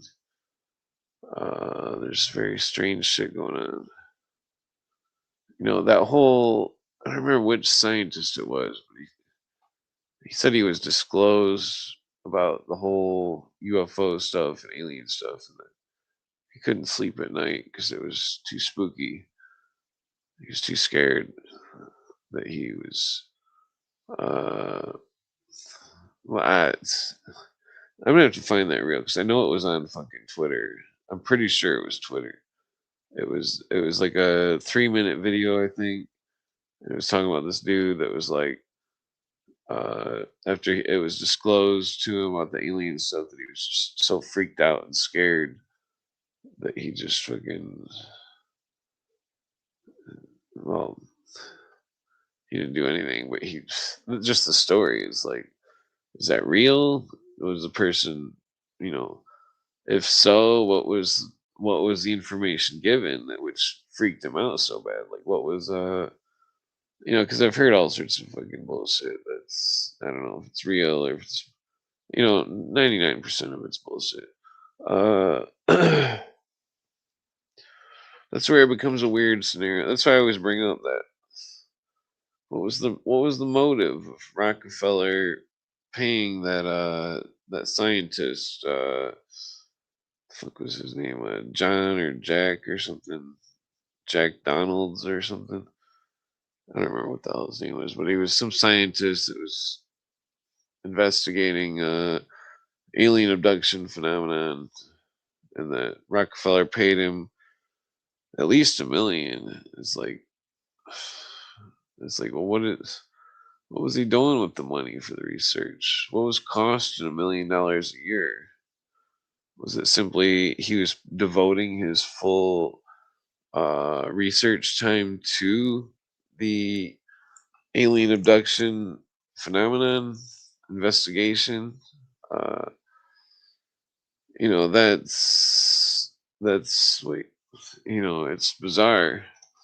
And then let me not forget the Palomar Observatory, which is funded by Rockefeller, and the guy that built the observatory was that little green men came to his window and told him to get money from the Rockefellers. And it's like, well, what the fuck is that about? I mean, the Palomar Observatory was that 1930 or something? I think it was like 1930, 1936. Uh, so Rockefeller's got a lot of weird connections. I mean, those just being two with aliens. Because it's like, it reminds me of that cartoon back when I was a kid. Watch those stupid old cartoons with my grandpa. It was always fun. We would always hang out and watch cartoons. Fucking what was that, like the Green Martian or some shit. The the Green Martian was like this little artificer who built things or something, and like I mean that whole there's a strange uh there's a weird boundary between alien artificer and elf. And that's where it gets weird. It's like, were all the Irish myths about elves real? Were the fairy folks real? Little winged people that were flying around with little protective energy balls of light and all this shit. It's very interesting. Because I mean, the Romans forced the Irish to quit believing that stuff, and to quit believing in anything that was supernatural, and to only believe in the religion of Rome, and that it reminds me of that what's that called, that the will-o-wisp. The will-o-wisp was a phenomenon where dancing balls of light would dance at the edge of a swamp or a lake or a river, and that you know one time I was at this swamp. Me and my friends were in the woods, and we were smoking weed and fucking like, and that only two or three of us seen it. It was some kind of lights that they were bouncing, and it looked like somebody was jogging, taking giant steps, and that they had like a light in their on their shoe or something. But it was like it was in a spot in the swamp, which was totally unwalkable. You would have been in 2 foot of muck. There's no way somebody could have stepped through that area of the swamp, and that the only two or three of us seen it, and then we were freaked out by it because it was weird lights, and it was like, what the fuck is that bouncing? That light, those lights bouncing. There's like two or three of them, and it was like they were bouncing, like in like 4 foot increments, and we thought might have been people, and so we waited by the end of the trail, the only exit out of the woods in that spot, and that we waited because you know the direction the lights were going was right towards the end of the trail that looped back towards the end of the trail, and that we were like, we're just gonna wait here at the end of the trail and see who that was or what, because we thought it was people. And fucking, because I remember seeing it, and I'm like, because I went back to that spot and checked where the lights were in the daylight, and that there was no way people were walking on that, and that there's no footprints. There was, it was all fucking muck, and you step in it, you lose your shoe. Uh, but like, me and my friend talked about this because he's seen it too. We were totally sober besides smoking weed. It was weird lights, the will-o-wisp lights. It was, I mean, flat out, it was I don't know what it was, but you could definitely describe it as some kind of fairy folk or some shit. I mean, it was literally fucking, it was like bouncing, but you could see it. It was like, it wasn't some kind of, wasn't some kind of swamp gas or something. It was, I, I have no way to explain it. It was weird. My friend Jerry's seen it too. He was so yeah. It just it seemed like it was supernatural. I mean, we couldn't figure out what the hell it was. The only thing I can relate it to is the will-o-wisp story. The will-o-wisp, uh, that comes from Europe. Story about some kind of dancing elves that fly or some shit and hang out in the swamps or something. Uh, but there's all sorts of. There wasn't just the Irish.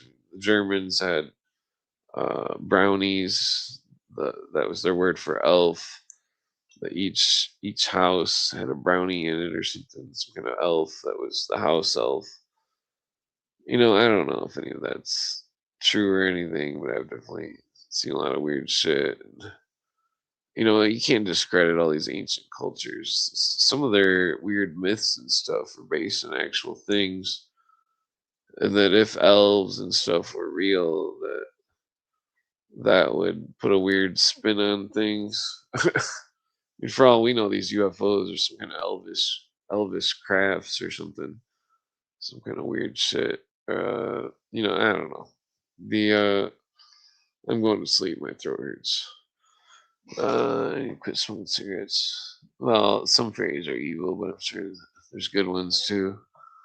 That's what the legend of the Seelie and the Unseelie, the forever changing, the forever the same. The forever changing elves were the bad ones. The forever the same elves were the good ones. And that in the story that the forever the same elves, they lose to the forever changing elves, and that it changes the universe.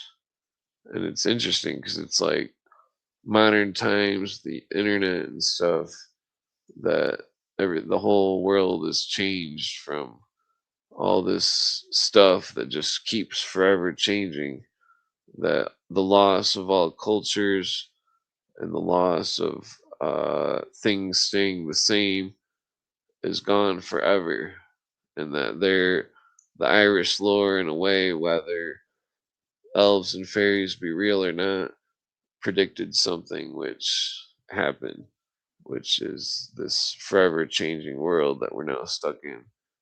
And so that's surrealism for you. All right, I'm going to sleep. I need to eat some food. I'm fucking starving over here. All right, peace out. Good night. Thank you for hanging out. I expect you to smoke weed next time. the uh, also push the like button, even though it sounds lame to say it, but the algorithms are just fucked. I mean, I do put together some pretty sloppy presentations and bad monologues and all this stuff, but it's I don't know. I remember taking that public speaking class, and it was he's like stand at the podium and say all this speech, some kind of speech that you wrote, and it'd be like, I don't know. Some people just can't stand there and like talk publicly. That I mean, like, because I guess it takes some nerve, I guess, to come on YouTube and sit here and blab away for fucking hours like some kind of idiot. All right, I'm going to sleep. I've been up too long, anyways. Well, I mean, the nah, I mean, I slept 8 hours last night, but all right. Good night.